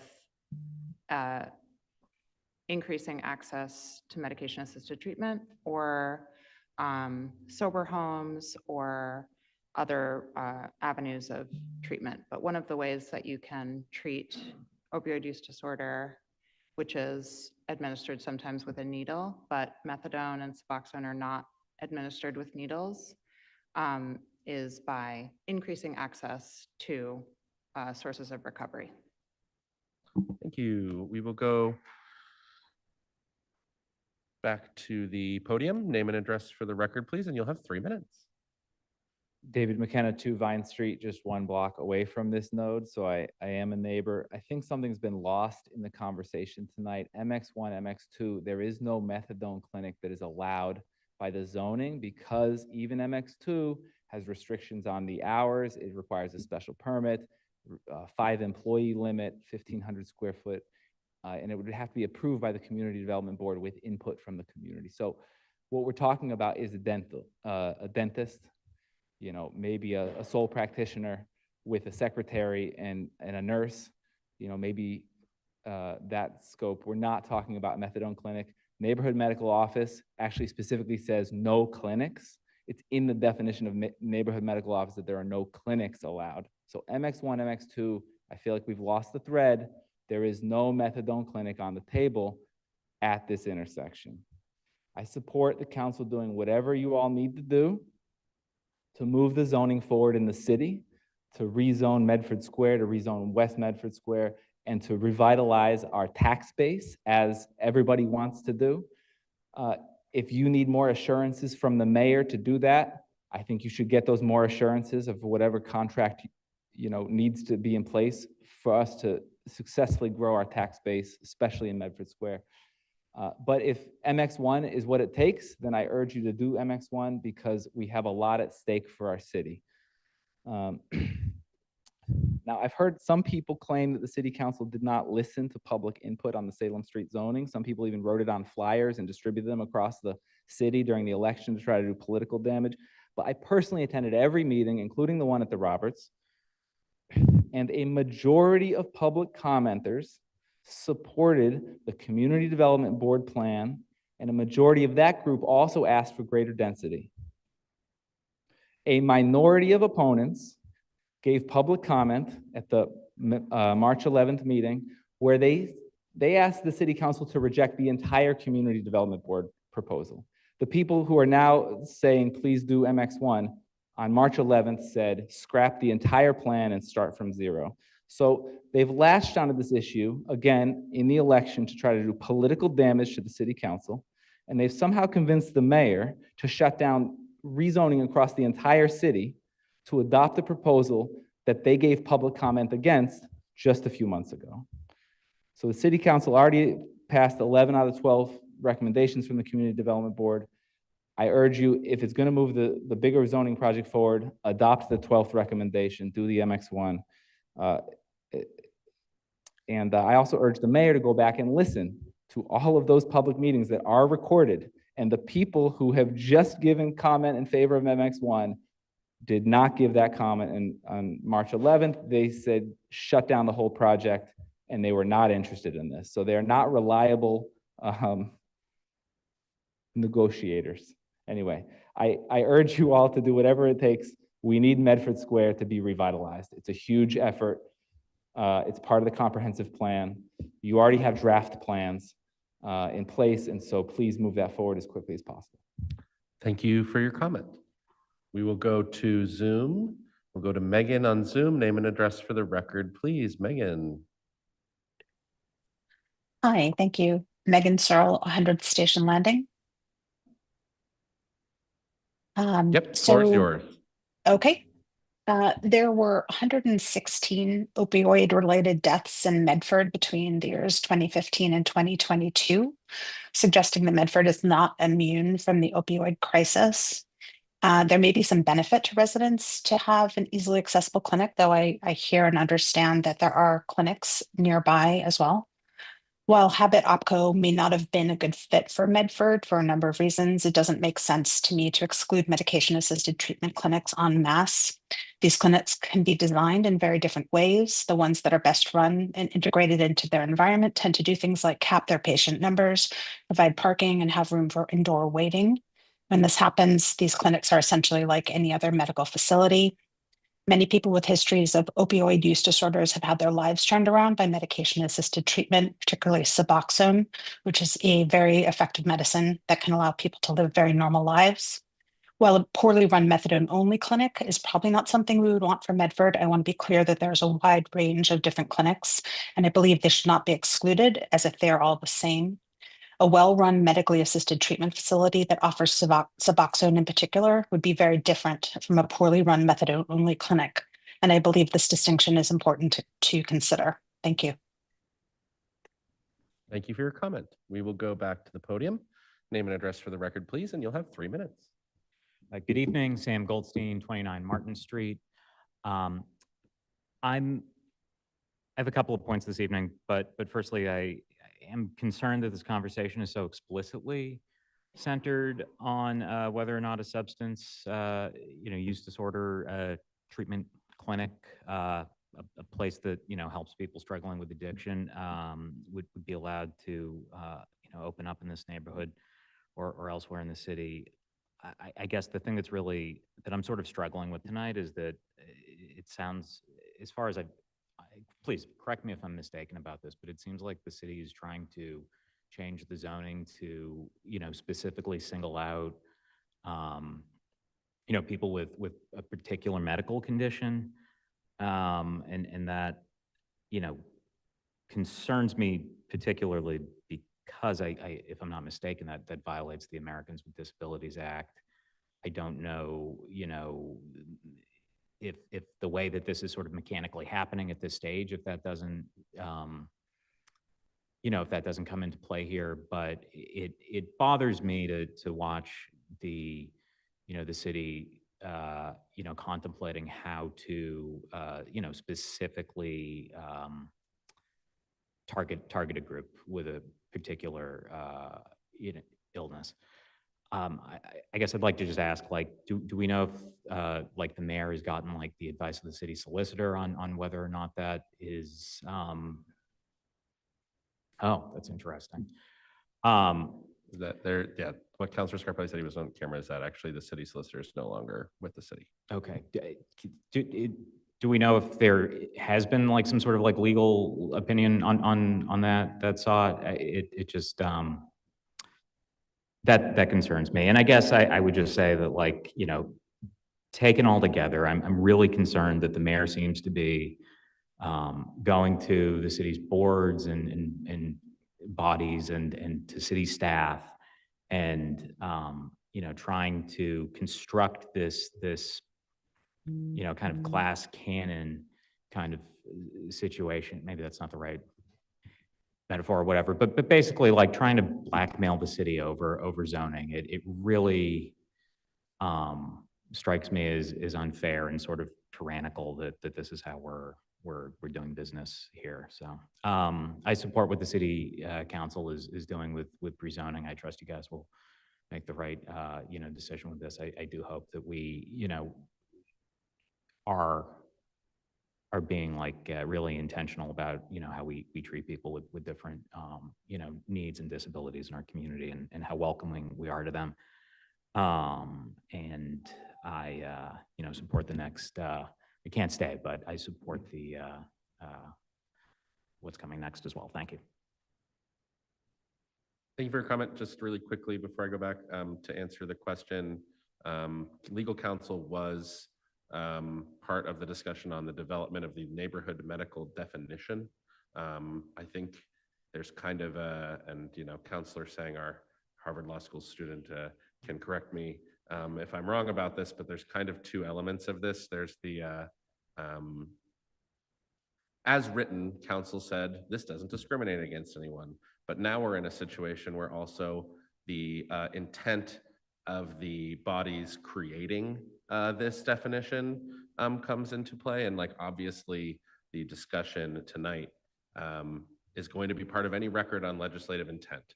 And I think that's really where a question may or may not come in. As Councilor Lazaro noted, this has been created to solve a problem without just to address something that people wanted addressed without actually saying what it is and how that will be discussed if this ever were to come into a court of law, I think is a really open question. I don't know. I'm no lawyer. Counselor Singh? I think that read is correct. Most of the case law is about a situation where a zoning permit is denied. But pretty much every case in that situation at the circuit court level rules against the municipality and lets the methadone clinic come in. But I think that's correct, that intent matters a lot here, and the conversations that we have in public, especially from elected officials, really affects what municipalities can and cannot do. There's some, I have to read more into it, but there's some discussion in the opinions about the role of municipality versus discrimination against those who need medical treatment, medical help. But overall, case law is quite clear that when the intent exists to discriminate against those seeking care, the municipality will lose. Thank you. We will go back to the public hearing. We have Michael Dewberry on Zoom. Name and address for the record, please, and you'll have 3 minutes. Hi, everyone. Michael Dewberry, 50 Park Street.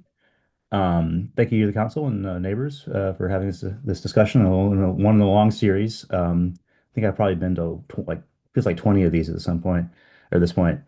Yeah, I'm about 2 blocks from Salem Park. I am not the closest possible neighbor, but I'm pretty close. I go to the dentist on Salem Street. I buy my sub sandwiches on Salem Street. I go down to the hardware store, get my paint and tools. I am pro density however we can get it. I'm excited about the possibility of both housing and commercial, whether it's a brewery or a coffee shop or like a micro grocery store, whatever we can get. I think the more density we have, the better. Also, my wife is 40 weeks pregnant and with a future Robert School student. And she's a little bit mad that I'm on this call and not doing something more important, but I just keep hearing that the neighbor doesn't support this. But I've been at, like I said, a dozen or maybe 2 dozen meetings, including the last 2 CDB meetings, where there's an even split of people pro and against the density. And every time we keep hearing no one supports density, the neighborhood feels this. And I'm not going to make any claims what the neighborhood feels. I think the data speaks for itself. We've had plenty of people on both sides, but we want density in the neighborhood. And I'm not afraid of medical uses. We have medical in Medford Square. We have a dentist already on Salem Street. I don't think it's reasonable to prevent those blanketly. The explanation that the CDB president gave, I thought was quite good at the last meeting about what the constraints and outcomes are. Not concerned about that at all. And it's weird. I think it's a little bit weird that we're fixated on it. And one more process note I wanted to mention. I'll take whatever we can get. If it's MX1, great. If it's MX2, great. I would say that a mix of both would make more sense. This is a pretty large area, and maybe tapering down from MX2 at the intersection to MX1 further down the blocks would make sense. And I would support the consultant being rehired to make that kind of determination. However, it's a little weird to have this sword hanging over the consultant. You better do what the mayor likes or you're not going to get your contract renewed. I mean, some amount of that is always implicit, but I hope the council can plan a resolution that makes it clear that we're all in this together. We all want things. We're not going to get everything we want. We're just trying to negotiate. We're not trying to strong arm anybody. We're just trying to respond to what the neighborhood wants, which I believe is more density, however we can get it. And I don't want this to block the entire process of rezoning the entire city, because it's important that we find more housing and support more commercial development. Thank you very much. Thank you. Appreciate your comment. We'll go to the podium. Name and address for the record, please, and you'll have 3 minutes. Anna Meyer, 6 Douglas Road. I just want to say briefly, start just by echoing Dave McKenna's comments, that what I'm in favor of is being able to move forward with zoning, and I trust the council and the incoming city council of what it's going to take to get there. I think that a Medford that is more dense, where I can walk to get healthcare on Salem Street, which I currently do. I go to the dentist there, where there is more affordable housing, so I can live in a neighborhood where my friends in helping and professions and public professions can afford to live here and stay here, is something I'm in favor of, and I'm looking forward to moving forward with that. I'll just also say briefly that I know that there is no active proposal for a methadone clinic, and it's nothing the city council is proposing. And at the same time, it's alarming to me how many of my neighbors are standing up to argue against more zoning on the potential that there could be another proposal for a methadone clinic maybe sometime in the future. And I think that we all thrive when our zoning provides for businesses and medical offices and housing that's going to keep us all safe, and we will all thrive in a Medford that is has updated zoning that will provide for the needs of all of our community members. Thank you. Thank you for your comment. Got a couple more. Going to go back to Zoom. Sophie R on Zoom, name and address for the record, and you'll have 3 minutes. Hi, this is Sophie Ricks. I'm at 78 Cotting Street. I'm here really to register my disappointment with the mayor and to briefly share my support for the rezoning efforts as a single-family historical homeowner in particular. I'm not afraid of apartments or renters or methadone clinics. I actually worked at a methadone clinic for 2.5 years and then for another 1.5 years at Boston Healthcare for the Homeless program, which is right near, I don't like to call it methadone mile, but what people are referring to like that. I never saw a single needle outside of the clinic that I worked at in Cambridge. And while I can truly, sincerely appreciate some of the legitimate questions that are being raised, including about Habit Opco as a company, I just want to share that the level of fear about these services is really unwarranted. Even whether or not a clinic can come to Medford, like the last speaker, it does concern me how people speak about these services generally. I do just also want to share that I talk with tough students at my job every single week, and I'm often trying to connect them with resources in the community. And when I suggest a place in Davis Square, their eyes light up because they know it. They get ice cream, they buy Halloween costumes at Goodwill, they go bowling, they go to the movies, they check out the new bookshop or the boba shop. And then when I mention that there's a great counseling option in Medford Square right near the library, they look confused, they look nervous. They've literally never heard of Medford Square. I kind of make it a joke, but they have no idea. Even though it's about equidistant to campus for most of them, they've never visited our beautiful library or Colleen's or Ray Augusto or the Chevalier. They literally don't know it exists because Davis Square is a busy, fun place on a Saturday night and Medford Square is decidedly not. And so I'm very supportive of expanding our zoning any way we can. And like some of the previous speakers, MX1, MX2, it feels like whatever you got to do to move it forward. Thank you. Thank you for your comment. Going to go to the podium, name and address for the record, please, and you'll have 3 minutes. Thank you, Councilor Beers. Andrew Castanetti, Cushing Street, East Medford. First of all, I want to apologize if my phone blew up with a phone call at the start of the meeting over an hour ago. It was one of our residents. She was very irate and yelling at me because Channel 22 Comcast was not coming through for this meeting. So hopefully it got rectified because I did not want to interrupt your meeting an hour ago. I tried to knock on the door. It was locked, no response. So I'll check on that. while you hopefully speak. it's working for everyone. As far as Salem Street goes, I'll make it very, very brief because I'm repeating myself from the last 5 meetings on the same subject. Salem Street is congested enough as is. My uncle had 3 family with a store attached to it, still there. And it's congested, in my opinion. If you can do anything is get that large gas station out of the 3 of them that takes up the whole block around Otis Street. If you can get that from the owner who lives in Winchester to give it up, or eminent domain there, that's a nice big parcel, it's a whole block. That would be tremendous. But otherwise, I wouldn't do too much more because it's already going to be like Somerville with the Somerville congestion and the issues with or without heroin or methadone. Go easy on Salem Street, please.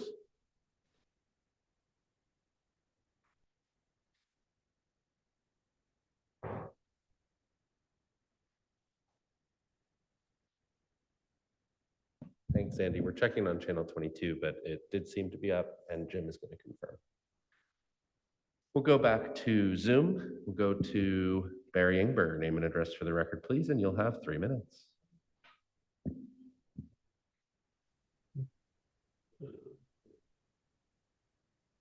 Barry Ingber, 9 Draper Street. Thank you for the opportunity to speak. I think it's pretty clear to almost everybody that we need rezoning in Medford, both to effectively address the affordable housing crisis and to promote commercial development.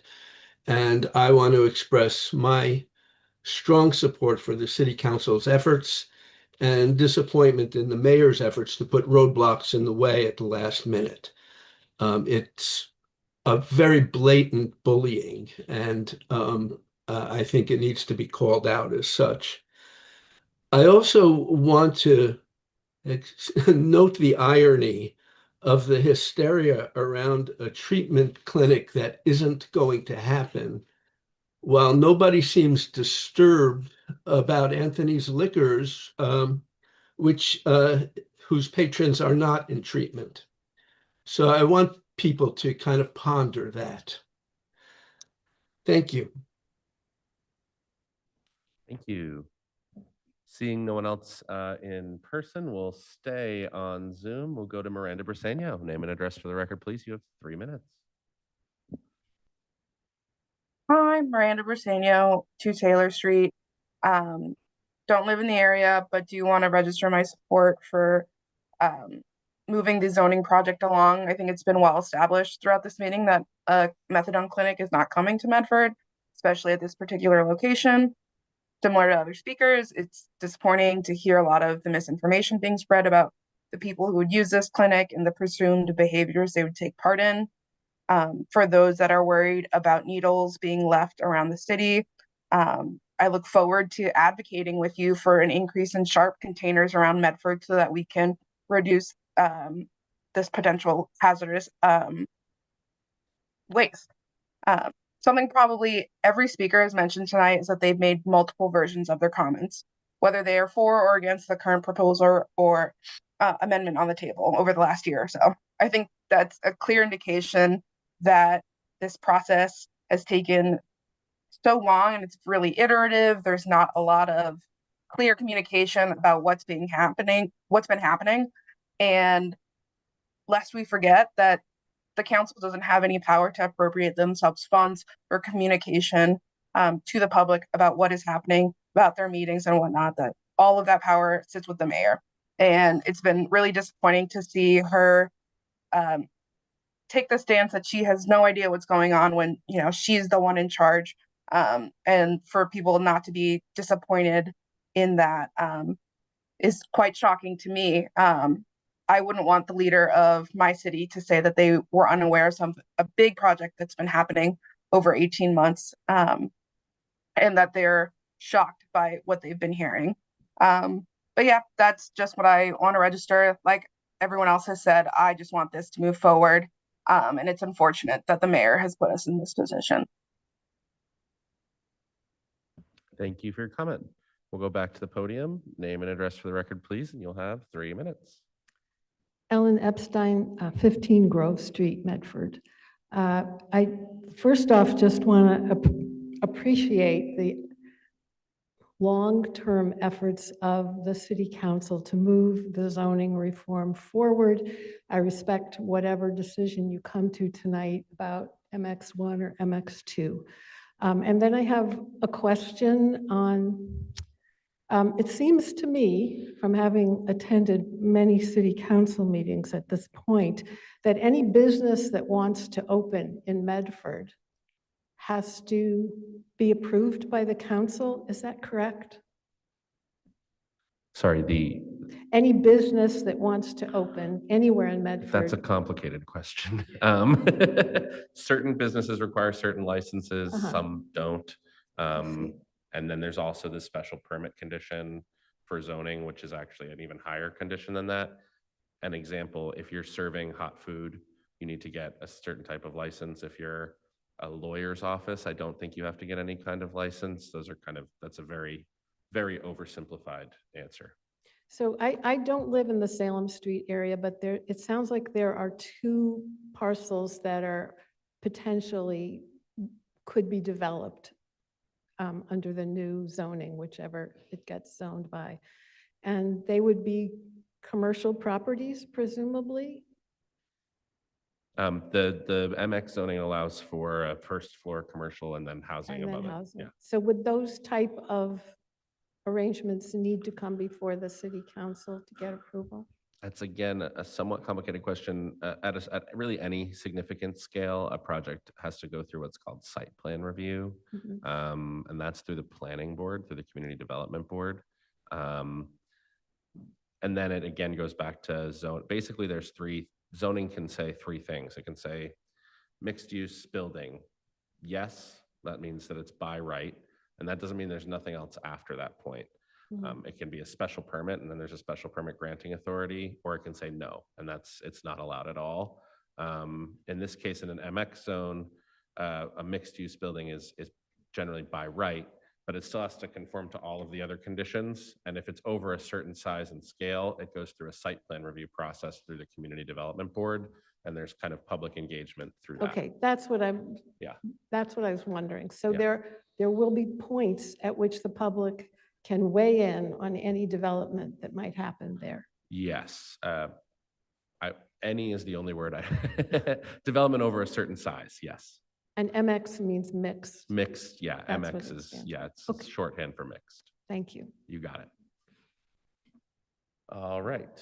We'll go back to Zoom. I'll go to Genesis Perez. Genesis, name and address for the record, and you'll have 3 minutes.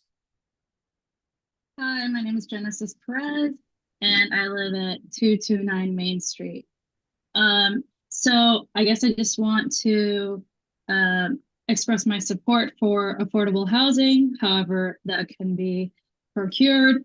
And I'm honestly quite disappointed by the comments I have heard discriminating against the potential for any sort of medical facility being constructed in the city, as if they could never know someone who might need that facility, or as if those people could pose such a danger to anyone around them. I just find that very concerning, and frankly, I will definitely be attending more of these council meetings in the future to express my opinions in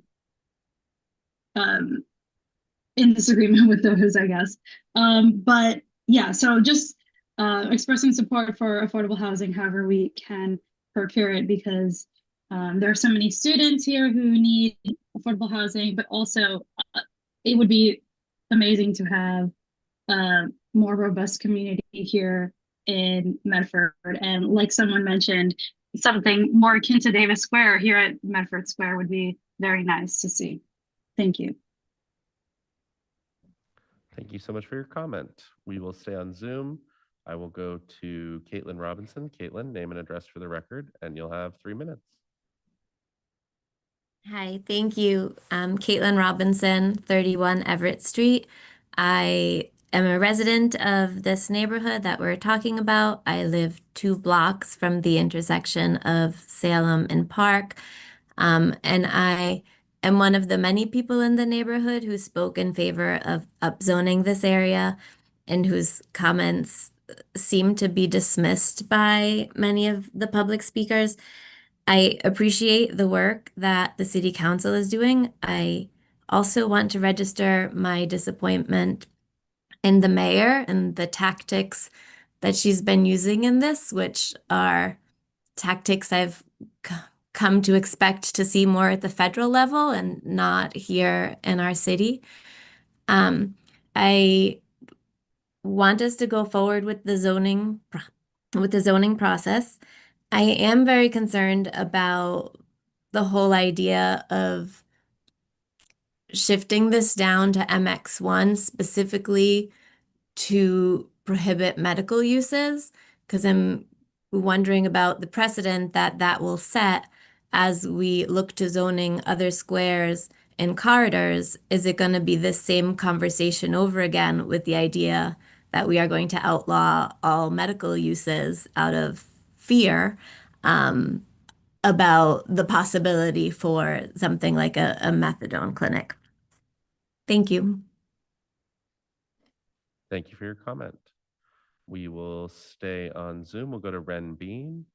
Name and address for the record, please, and you'll have 3 minutes. Hi, Ren Bean, 37 Woodrow Avenue. I just wanted to call in and express deep and sincere thanks for the many, I think, unseen and uncounted hours that the folks sitting on the council have put into this over the past nearly 2 years now. I particularly want to call out at least what I've seen of Councilor Collins, as she mentioned in what I thought was a very compelling and persuasive speech about why we shouldn't let this die on the vine. Having to serve as a counselor and de facto communications officer because there's no budget for communications, I think Councilor Collins and all of your colleagues really did an excellent job communicating this to the community, building a comprehensive website with lots of links and good information and summaries, creating a newsletter, attending community sessions above and beyond and outside of council sessions.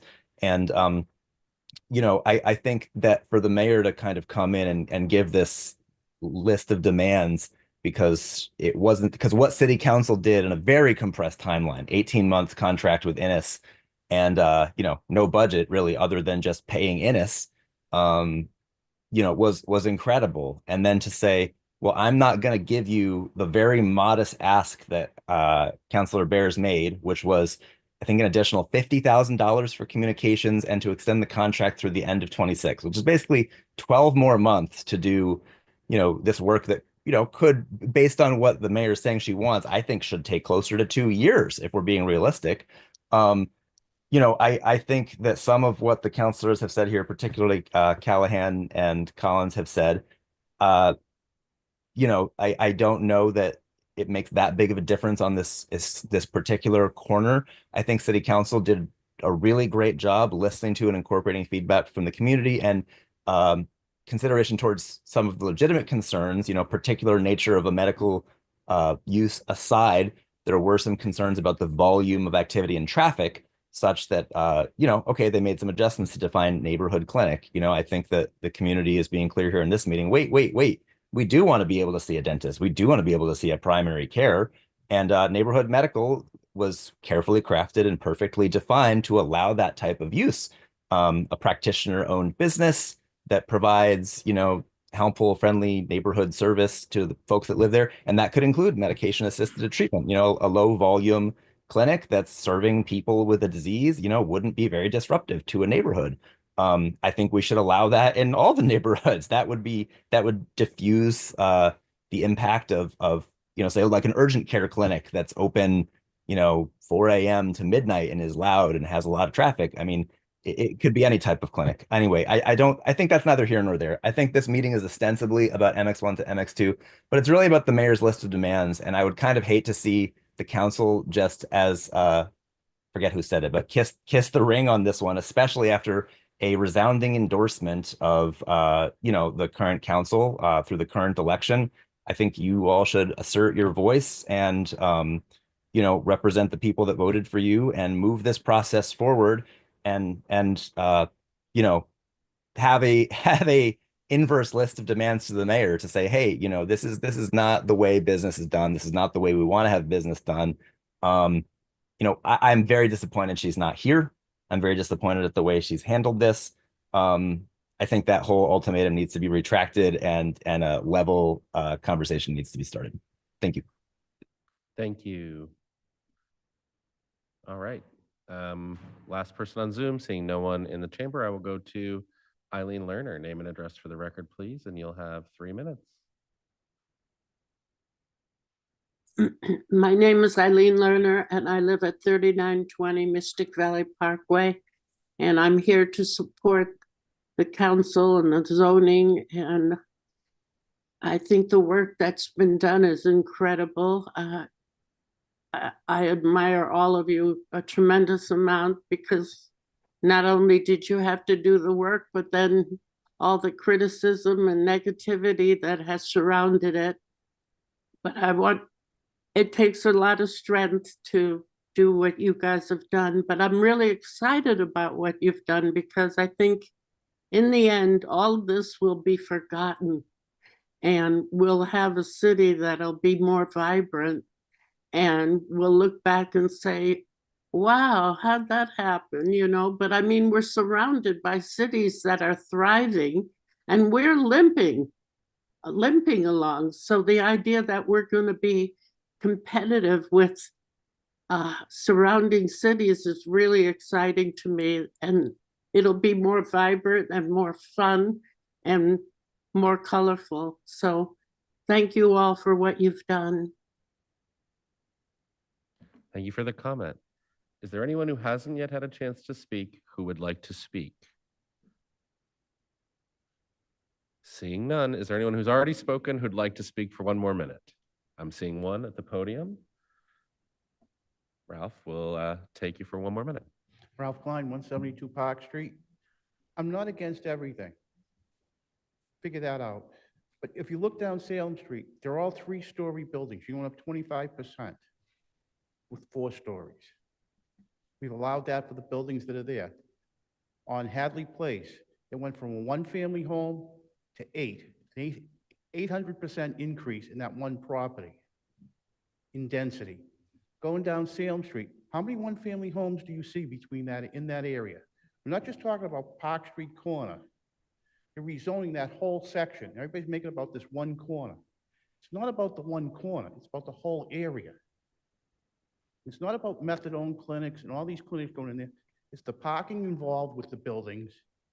And like you say, a doctor's office has people coming in, people going, 3 people staff. They have to have parking. The city isn't allowing for that kind of parking.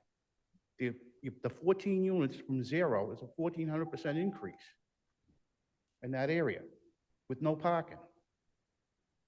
It's not about not moving forward. It's about moving forward in reality, not in fantasy land. I'd like to see that corner developed. I've lived there with that pit there the whole time since they tore it down. I've heard different stories. Somebody was electrocuted there, which held it up. I heard one. I don't know what the problem is there. It started out as 9 units, almost acceptable, decently, but 14, and then, like I say, medical offices. Nobody's against the medical office, but this is the whole block, not just that one spot. This is the whole area. Go down there, drive through there, and see how many houses are being worked on. There's another house right across from Pure Italy. That was a 2-family, it's now 3, another 25% increase right there. We have 1,500 units going up in Medford. Improving density, you're already doing it. But you got to look at it reality-wise. MX1 is the way to go. 25% increase for the properties is not exorbitant. 6 stories, 75% or 100% increase. 3 stories to 6. What's real? Where would you want to be? Put it where it belongs. Appreciate the comment, Ralph. And I think, something for me, people can feel the mayor has a reason for this, at least that she communicated to someone for wanting this amendment, and there's been so much conversation around why the council didn't adopt this one, but did adopt that one. I think something that got missed for me all the way back in March, I think it was said more clearly in the Community Development Board meeting, which I hadn't actually looked at until after we had looked at this, after we had voted, was I think the point that I think Danielle made and maybe someone else behind the rail made, which is that by and large, the 6-story piece of this isn't even possible in that area anyway. And I think if that point if we had gotten more information and kind of a clear communication on that, and that signal had come through the noise in the meeting, that may have changed this specific decision, many, many months ago. And I think it's both a testament to and a warning on what Councillor Lemming made the point of, right? There were a lot of people who came to our meeting on March 11th and said, we love every recommendation except this one. We love every recommendation except going from MX1 to MX2. And we heard that and we said, okay, we heard from the Community Development Board, there's a lot of great recommendations, but we also just heard from a bunch of people in this meeting that they want this one not to be adopted. And then I didn't even remember hearing that piece of information that's like, well, the MX2 6-story piece is really hard here anyway. It actually maybe feasibility and logic wise isn't the answer, you know, going from 3 to 6 versus 3 to 4. And I think it speaks to how we need to handle this, having the resources, having the communication, the mayor appropriating actually significant and sufficient resources to accomplish the goals that we need to accomplish, and not trying to do things on a shoestring, and not trying to do things, do really important things without the resources. And, you know, I appreciate what you said, right?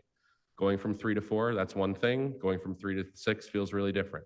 So I appreciate that. I think we're done with public comment. So I'll just say, I'm pretty much where a lot of folks who've spoken tonight are. We need to move forward on this really important project for our city.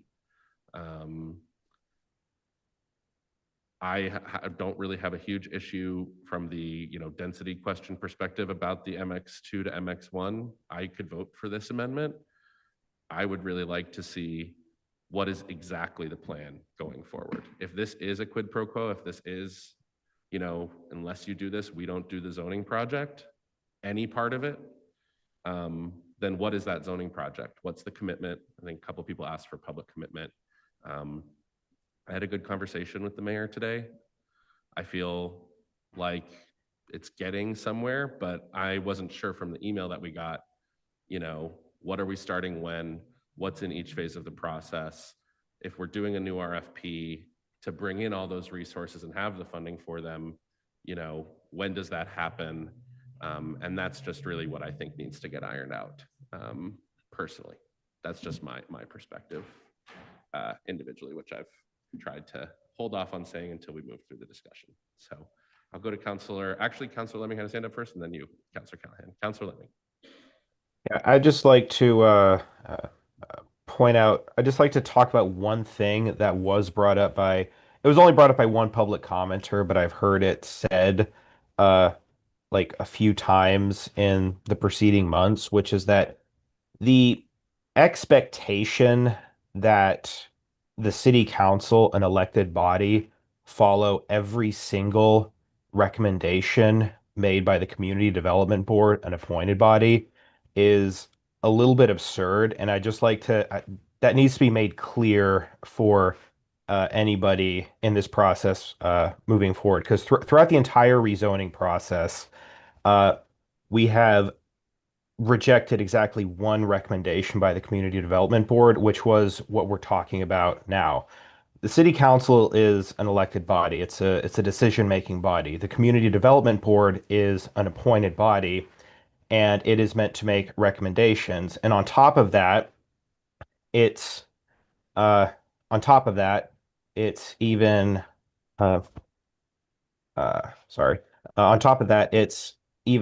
a little bit more absurd because in most other municipalities, the Community Development Board or the Planning Board is confirmed by the City Council, and in Medford, it's not. For weird historic reasons, the Community Development Board is only appointed by the mayor. So we've been hearing about different people who were appointed to the Community Development Board that we were never, like, the city council was never informed of them. We don't know anything about them. I had to request the resumes of recent appointees to the Community Development Board.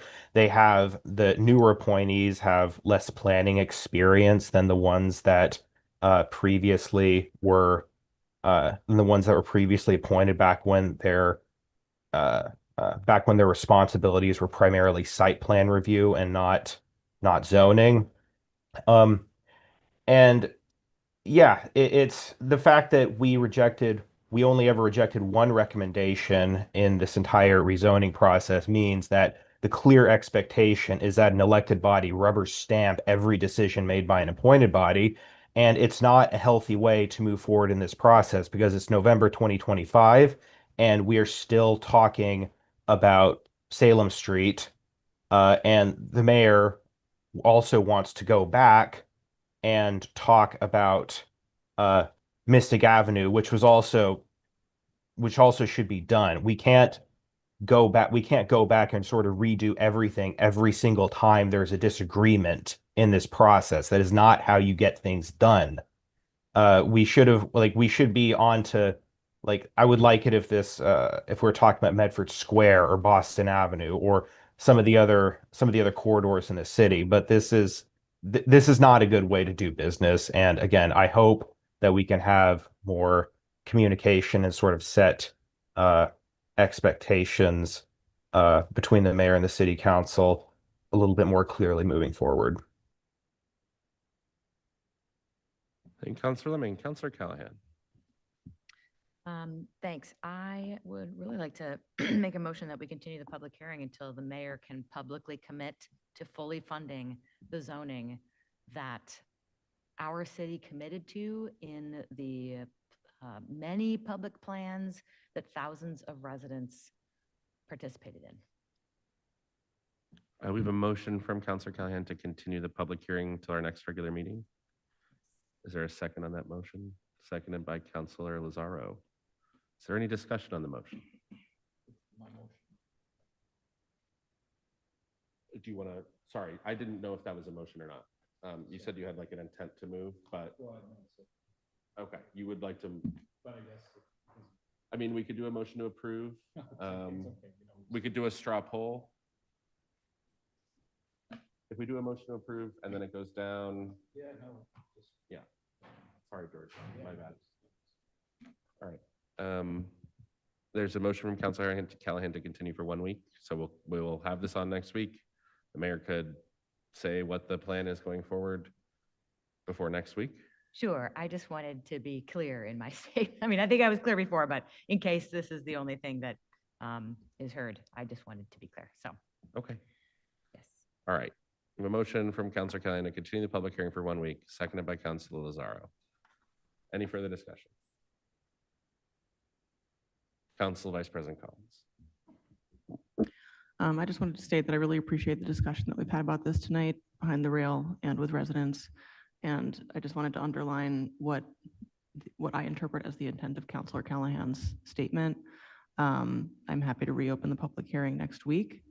I intend to hold my approval on this until we get a clear written out proposal from the mayor that includes a project timeline. I don't know if that's ambitious to do in 1 week, but I hope that she will meet our enthusiasm and resolve. So I just wanted to put that on the record. Thank you. Thank you. Seeing no further discussion on the motion, Mr. Clerk, please call the roll. Councilor Callahan. Yes. Vice President Collins. Councilor Lazaro. Councilor Lemming. Yes. Councilor Scarpelli. Yes. Councilor Singh. President Pierce. Yes. 7 in the. Did you vote yes for I thought I heard it, and I. 6 days from now, we're going to talk about it again. I think we've made some progress. All right. So 7 in the affirmative, none in the negative. The motion passes, and the public hearing is continued for 1 week. Great. All right.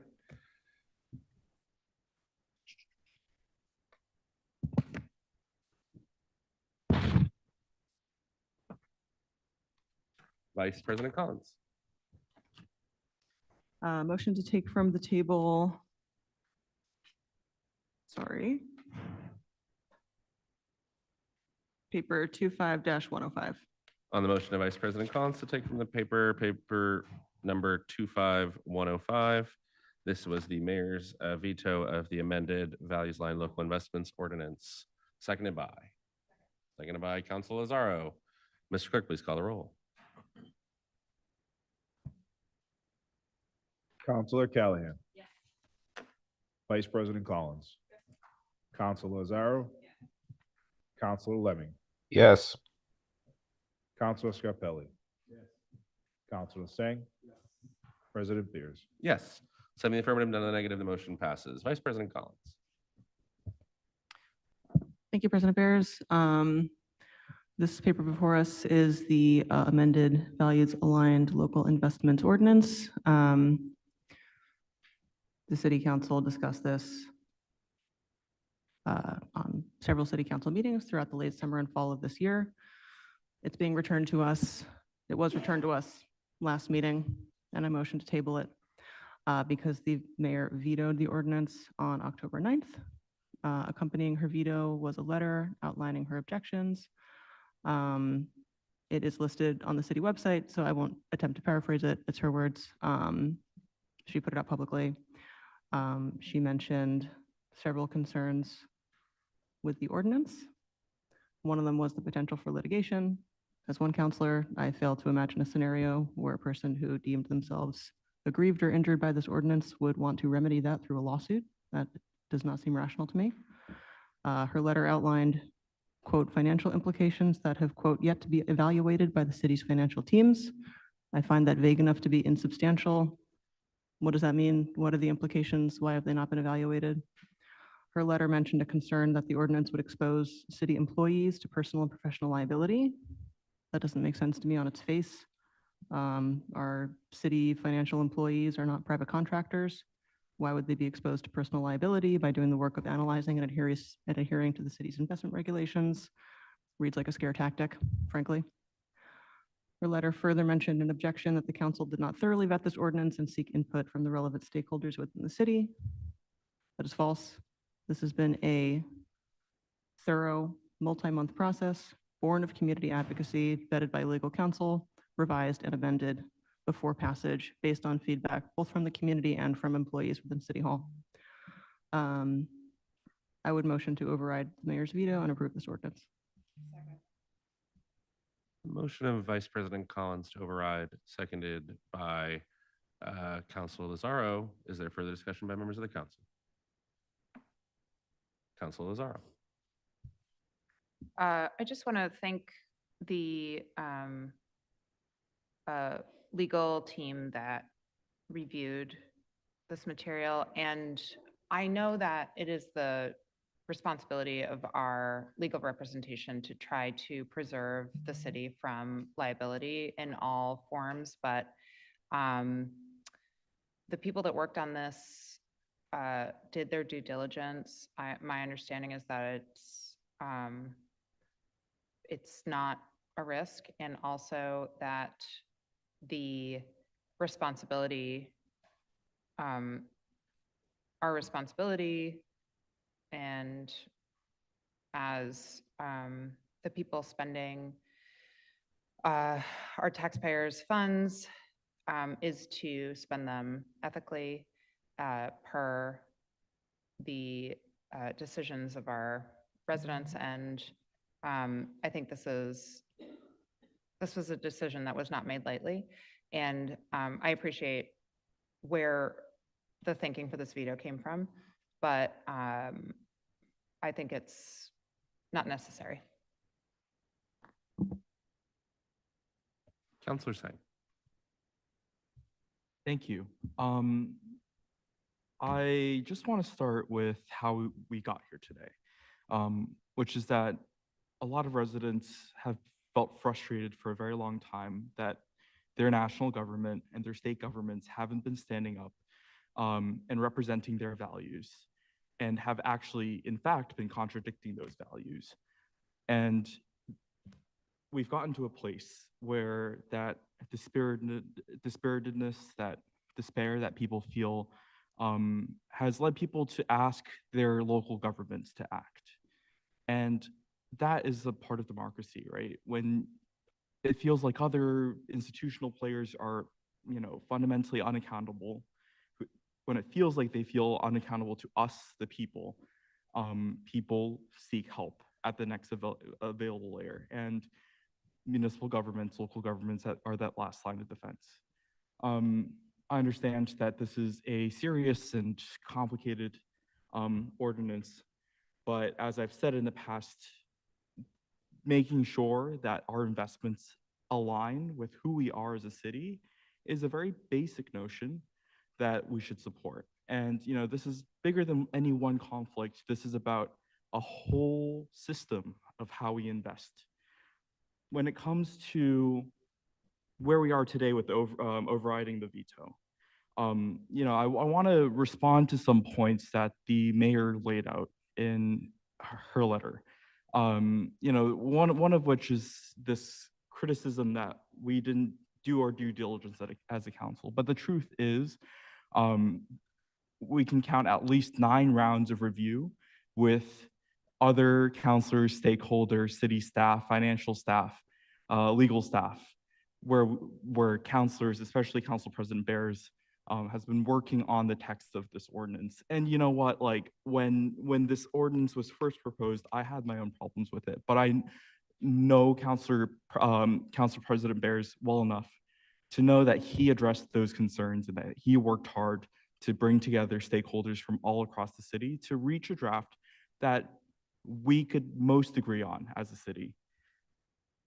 When it comes to the legal dimensions that the mayor has cited, I don't, even in my own early interpretation of what that memo said, I don't think it was anywhere near comprehensive in terms of its rejection of it as of this ordinance as a problem for the city.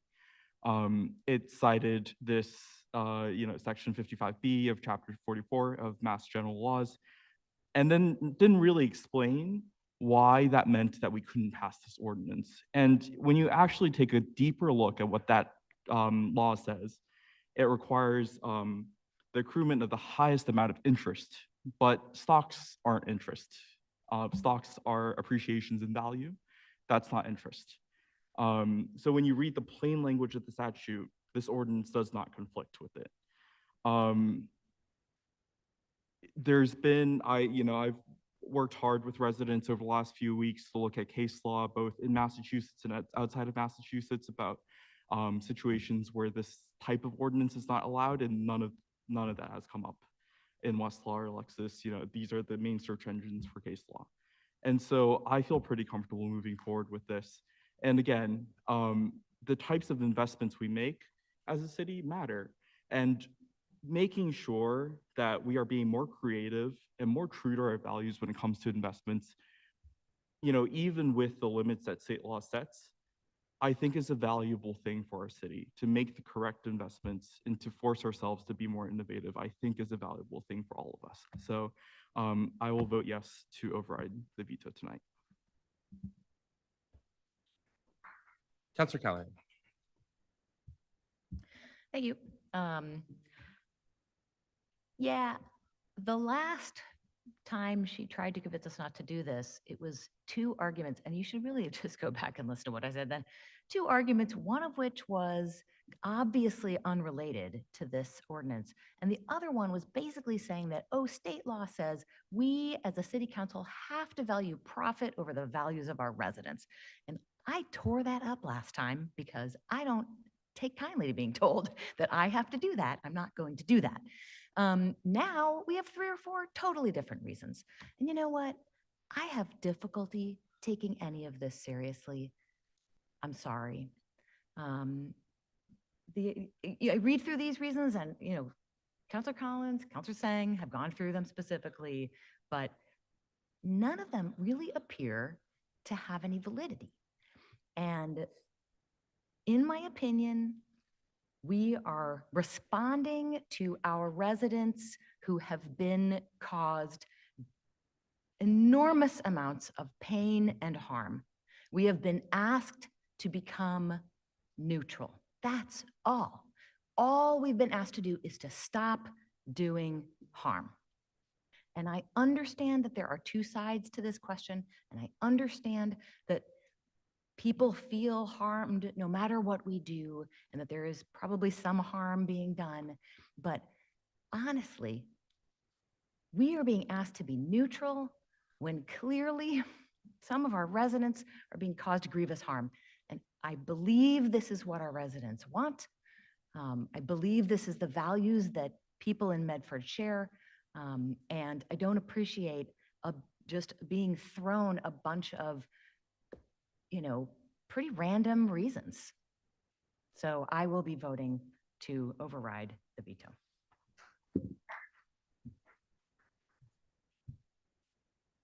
Any further discussion by members of the council? Councilor Scarpelli. Mr. President, as much as I respect my colleagues and especially, the legal background so far, I'm going to stick with the ruling, whether I believe in our legal counsel or not. But the liability legally and any negative ramifications to the community and as a whole, until we get more information, I couldn't support to not move past the mayor's veto. I think it's important right now that, again, like we just continued because we want something more in depth. And we have two conflicting situations, whether we believe in it or not. That's not the issue, again, because I know that politics is funny and the word will go back out that George is MAGA and a Trumpster and racist. So, but again, my reasoning again is we were given legal response that said that we would be in violation and it would cost us some legal grief in the future. So I could not support this until we get more information. So that if that's the way of voting yes or no, I'd be voting no tonight. So thank you, Mr. President. Thank you, Councilor Scarpelli. And I just want to say for the record that I think Councilor Scarpelli's position is fair given the context of what this administration has said and done, right? Like they've raised questions, providing no answers. And that has been their process throughout this ordinance. I think it also was something that we saw in the discussion that we just had, right? Feels like we've gotten to a better place on the zoning. We feel like maybe we're close to a deal, but the answers are, it's like we can't just operate on feelings and vibes and questions. We need to operate on plans and answers. And, I get it. Like, I think one of the reasons that I feel just like this whole process around this specific ordinance, the values aligned investments ordinance, like I've talked about my principles. I've said them very clearly. I've cried in very public meeting for a couple different times about it. I'm sure, my mom's basement's full of my tears or whatever they're saying. But like this, there's emotions and values and this is a meaningful thing. And I started working on this almost a year ago. And for the first 5 or 6 months, it was trying to meet with this administration to get their input, to get input from legal counsel. There was a whole process around that. Then we got a letter back from counsel. I incorporated like 95% of what they sent over. And KP Law said, well, here's our issues with the first draft. Can you make these changes? And I said, cool, great, yes, we can. Then the administration, I sent the new draft. The administration says, okay, we still have these more questions. Can you meet with retirement board? Can you meet with the commissions of trust funds? Can you meet with the treasurer? I met with all of them and I incorporated more changes. Then we came back with another draft. And then we moved forward on that. The administration came to that meeting and they said, well, we still have yet these issues with it. I know we reviewed it twice and you've incorporated most of what we've said. We still have more issues. We still have more questions. And at that time, I think this was August, we said, can you please send us 2 memos? One is a legal analysis and your legal objections so we can look at those. And one was a set of policy objections. Like if you just disagree with this as a policy, like you don't support this policy for political or, whatever reasons, tell us that in one document and then tell us the parts of this that you think are a problem with the law in another document. And we never got either of those documents. So we got an email a little bit before our meeting in September that some of us never even got, and that was frustrating. And then we voted for it to try to get back, maybe I think that was the first reading. We said, please send us some comments because it has to be advertised and then we'll have a 3rd reading vote. We never got those things. So we took a 3rd reading vote. Then the mayor just sends us back a veto and, okay, I disagree with this for these open questions, but it wasn't, here are the things you need to change to make this work. It was never, here are the answers. We have questions, we've looked into it. Here are our answers. Here's what's workable on our end. Councillor Collins tabled it a few weeks ago, giving the administration yet more time to come back to us and say, here's why we vetoed, we've looked into the questions, here are the answers, here's how we think we can get to yes on this. No response, no communication, no answers to our questions. And so if someone, my fellow colleague here says, I feel really worried about the unanswered questions that the mayor's asked, I get that. But I just ask, what will make them answer the questions? And at this point, we have something before us.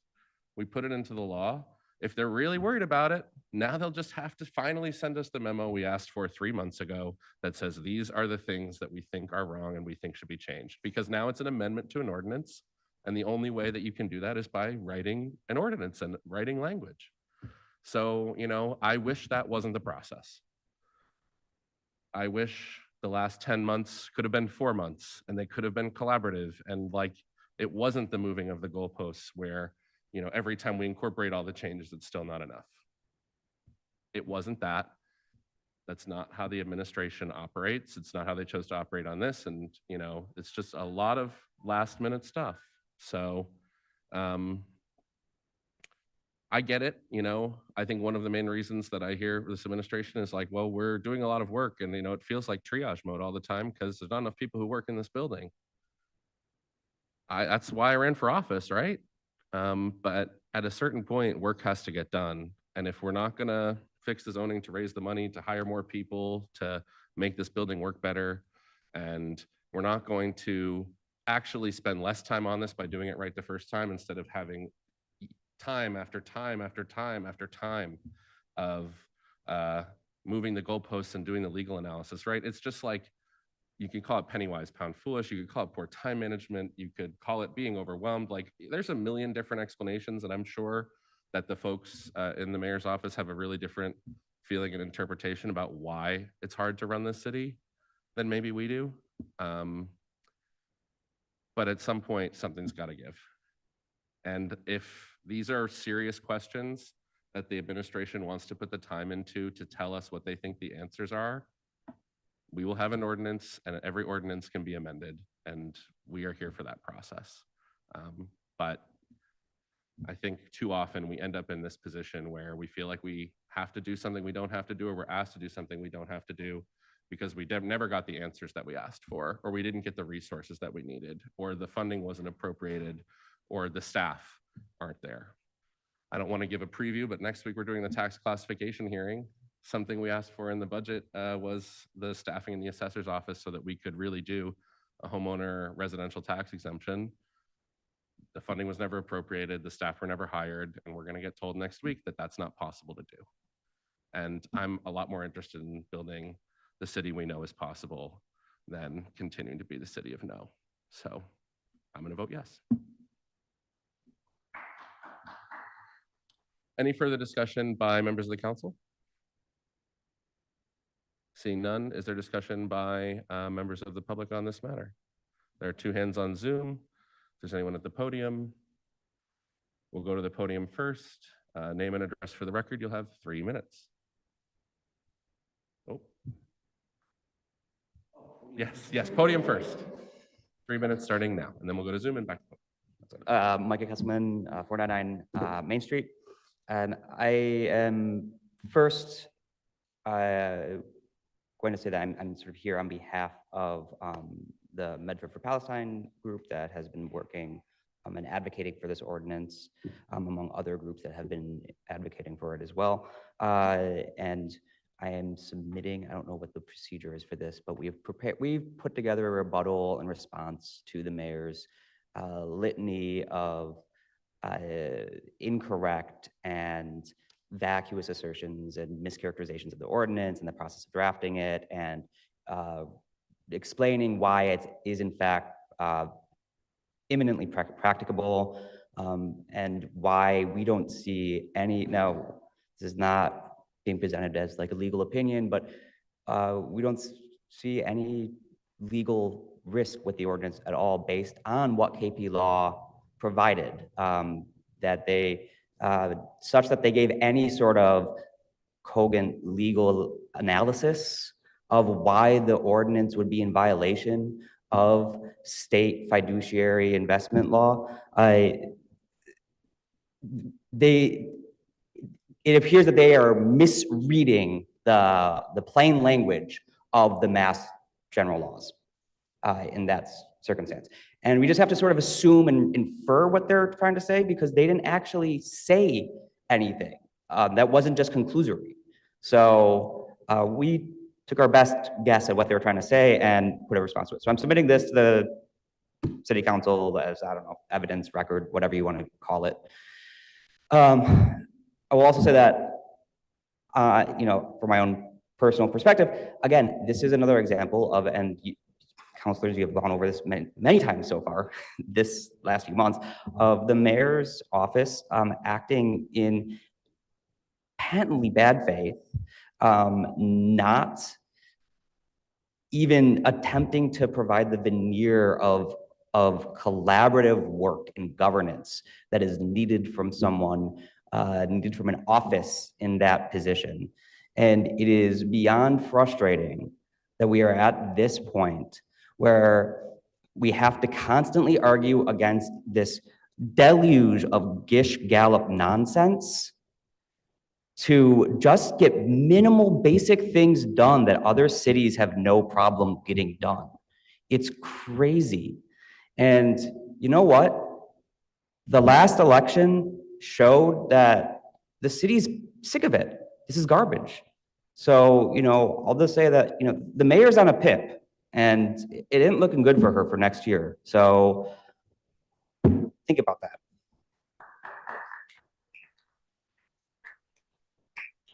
Thank you for your comment. We'll go to Zachary Chertok on Zoom. Name and address for the record, and you'll have 3 minutes.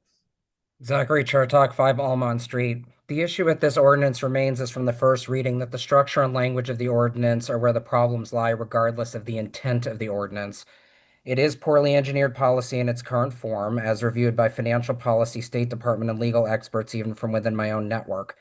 The policy needs to be better structured for accountability, evaluation, liability, and risk management, and enforcement towards its intent.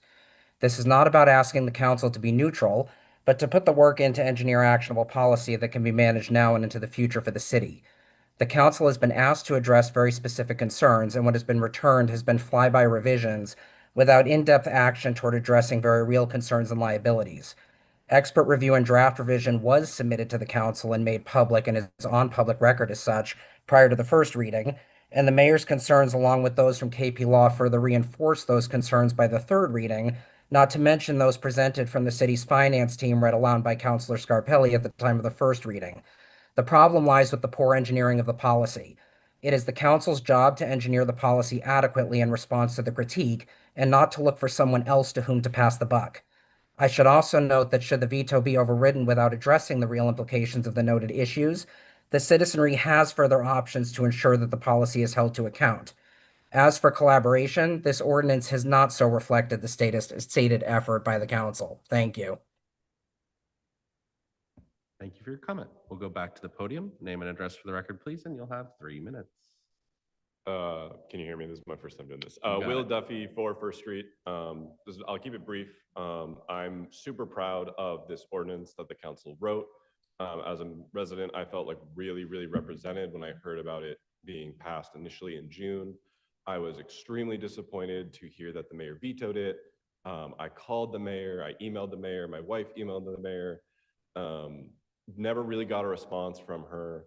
And so I would really look favorably upon the council overriding this veto.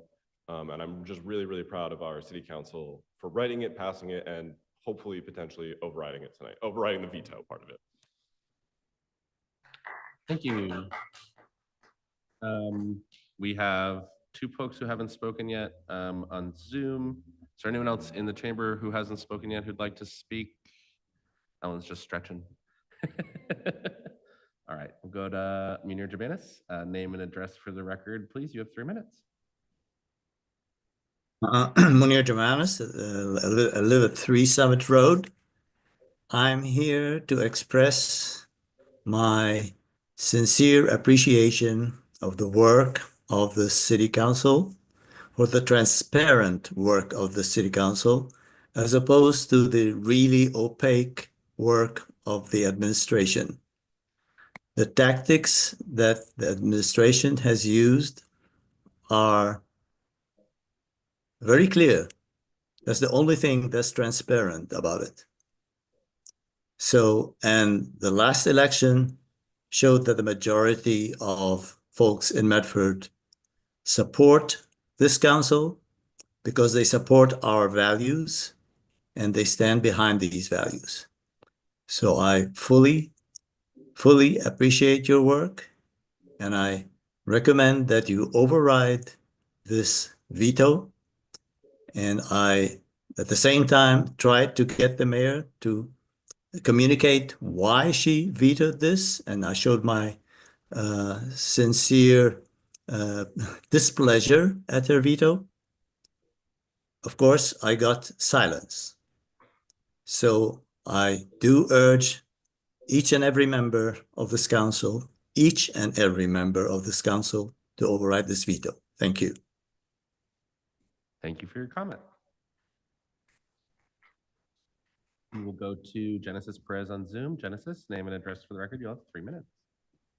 Hello, my name is Genesis Perez, and I'm at 229 Main Street. And I just want to express my disappointment with the mayor and her veto of this ordinance. I'm very much in support of this ordinance, and I'm thankful for all the work that you are doing there on the council.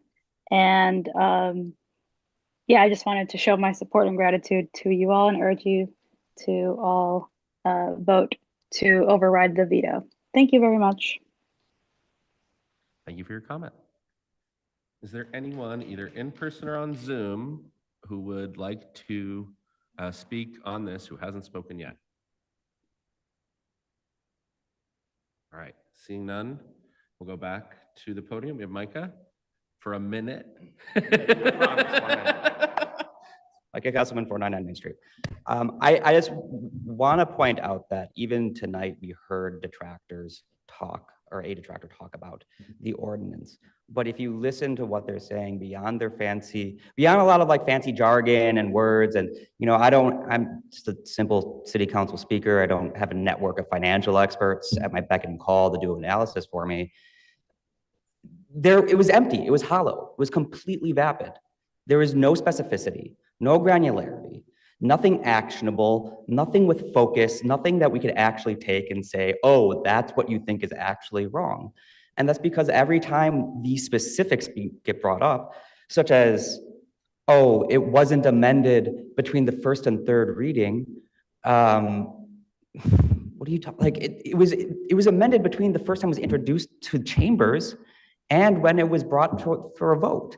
Significantly, substantially amended after consulting with residents and experts and putting in practicability, addressing practicability concerns. Look, if you want to say that there's something wrong with this ordinance, or really with any sort of ordinance or policy put forward by the council, all that I'm asking is use specificity, actually give something actionable. Just saying no conclusorily for the sake of saying no is worthless. It's garbage. Thank you. Thank you. Is there any further comment by members of the public on this item?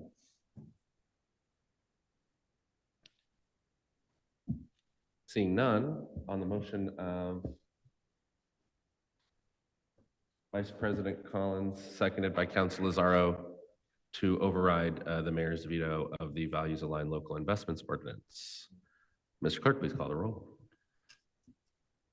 Councilor Callahan. Yes. Vice President Collins. Yes. Council Lazaro. Yes. Councilor Lemming. Yes.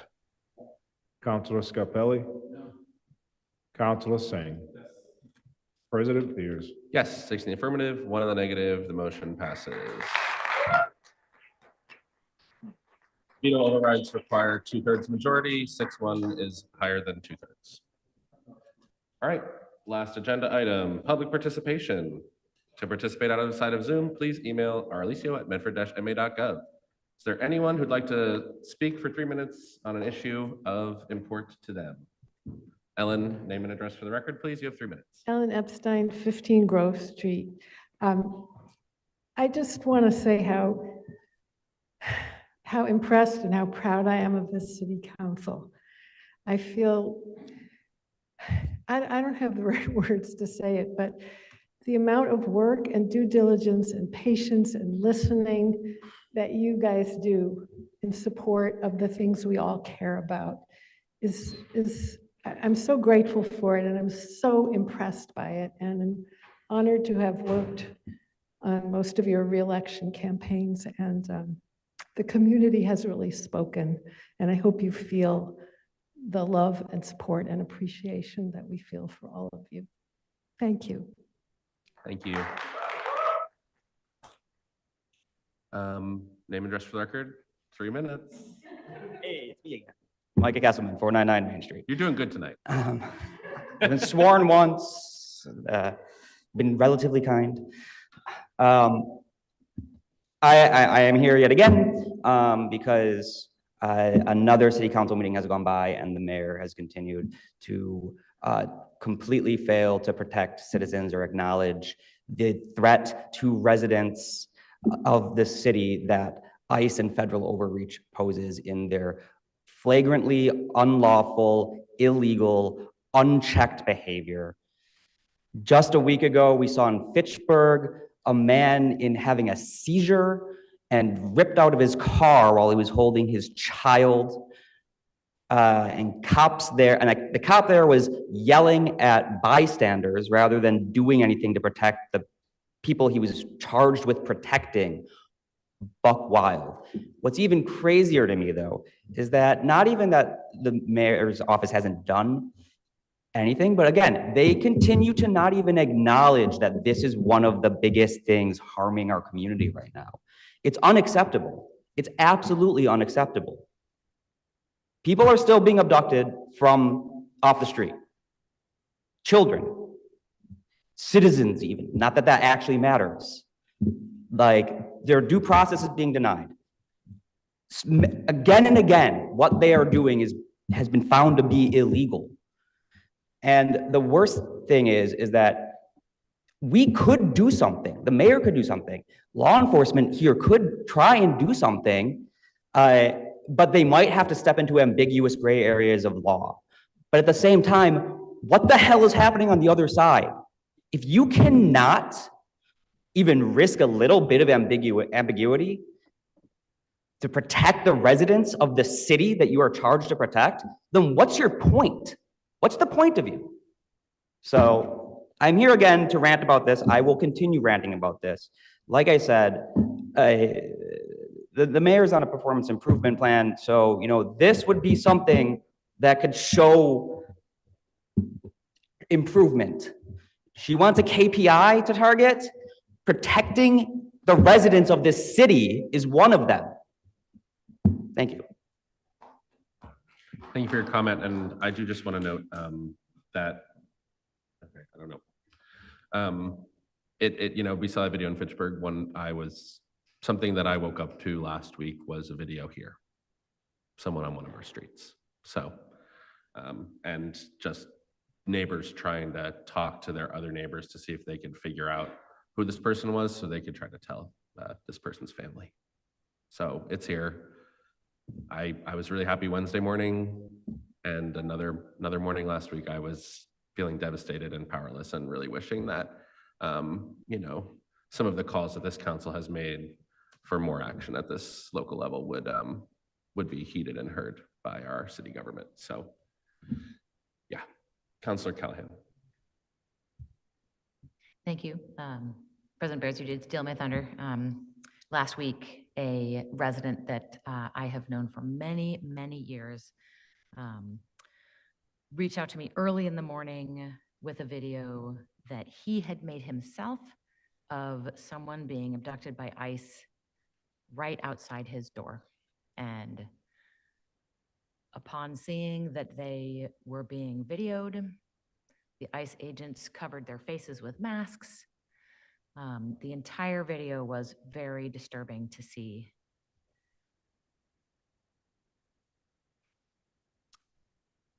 I don't have a solution. I do think that more communications, I think we clearly need a little bit more follow-up because we passed an ordinance that we should be informed every 2 weeks from our police chief about any ICE activity here in Medford, and I do not recollect being informed here in these public meetings, which I believe is what was supposed to happen. I just want to say for anyone listening, I'll only speak for myself. I am open to ideas. I'm open to ideas of what the city council could do, of what the mayor or the administration or the police could do. So, we have come up with a number of things and done those things, but we are always really open to listening. Thank you. Thank you, Councilor Callahan. Councilor Lazaro. Thank you. Point of information, next Wednesday, a week from today, we will have a Public Health and Community Safety Committee meeting at 6 o'clock where the police chief, who had been on a leave of absence for personal reasons for a good few months, quite a while, he is now returned. He will be presenting the latest update per our ordinance on what activity the Medford Police Department is aware of regarding ICE. And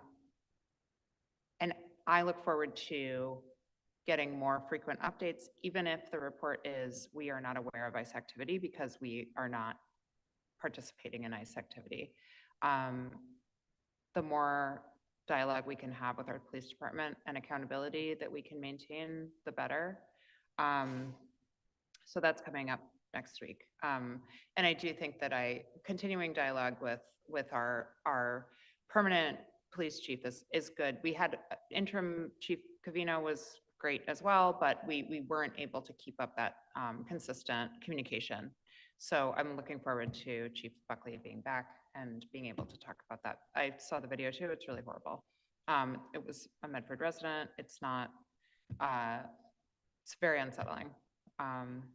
So thank you, Micah, again for speaking up.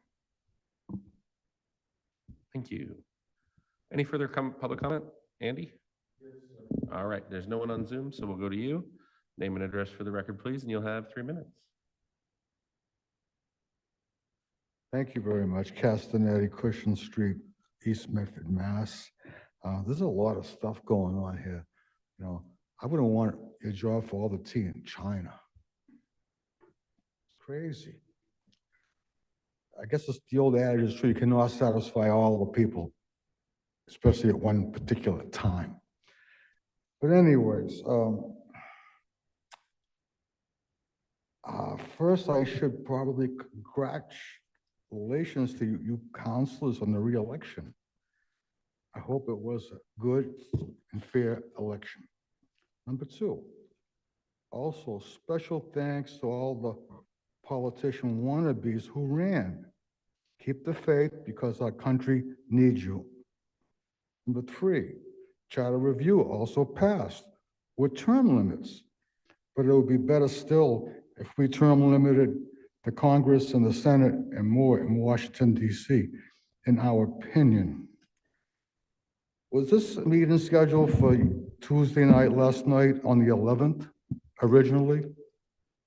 Months ago. It was originally, way back. Yeah. And it was changed because of Veterans Day? 6 months ago, yeah. Okay. So anyways, I wanted to say happy Veterans Night after. Because if it wasn't for our veterans from World War II, we'd be speaking German here if we'd be alive at all. Maybe Japanese on the West Coast, or maybe Spanish up to the Mason-Dixon line. The veterans, they're not respected enough. They try to throw me in Vietnam back in '68. I seen my friends come back in body bags from Haines Square.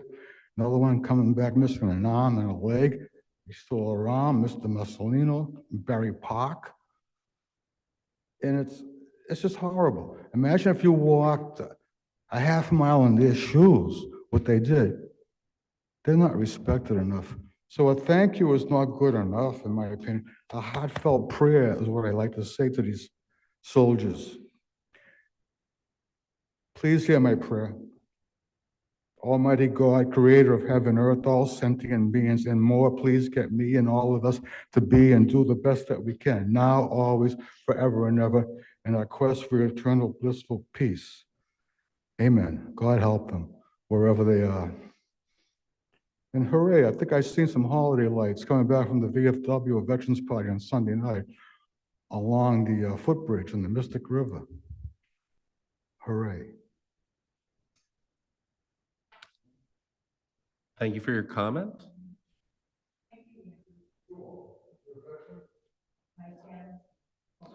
All right. Is there anyone else who'd like to speak during public comment? Is there a motion on the floor? On the motion adjourned by Counselor Counselor Lazaro, seconded by Counselor Scarpelli. Mr. Clerk, please call the roll.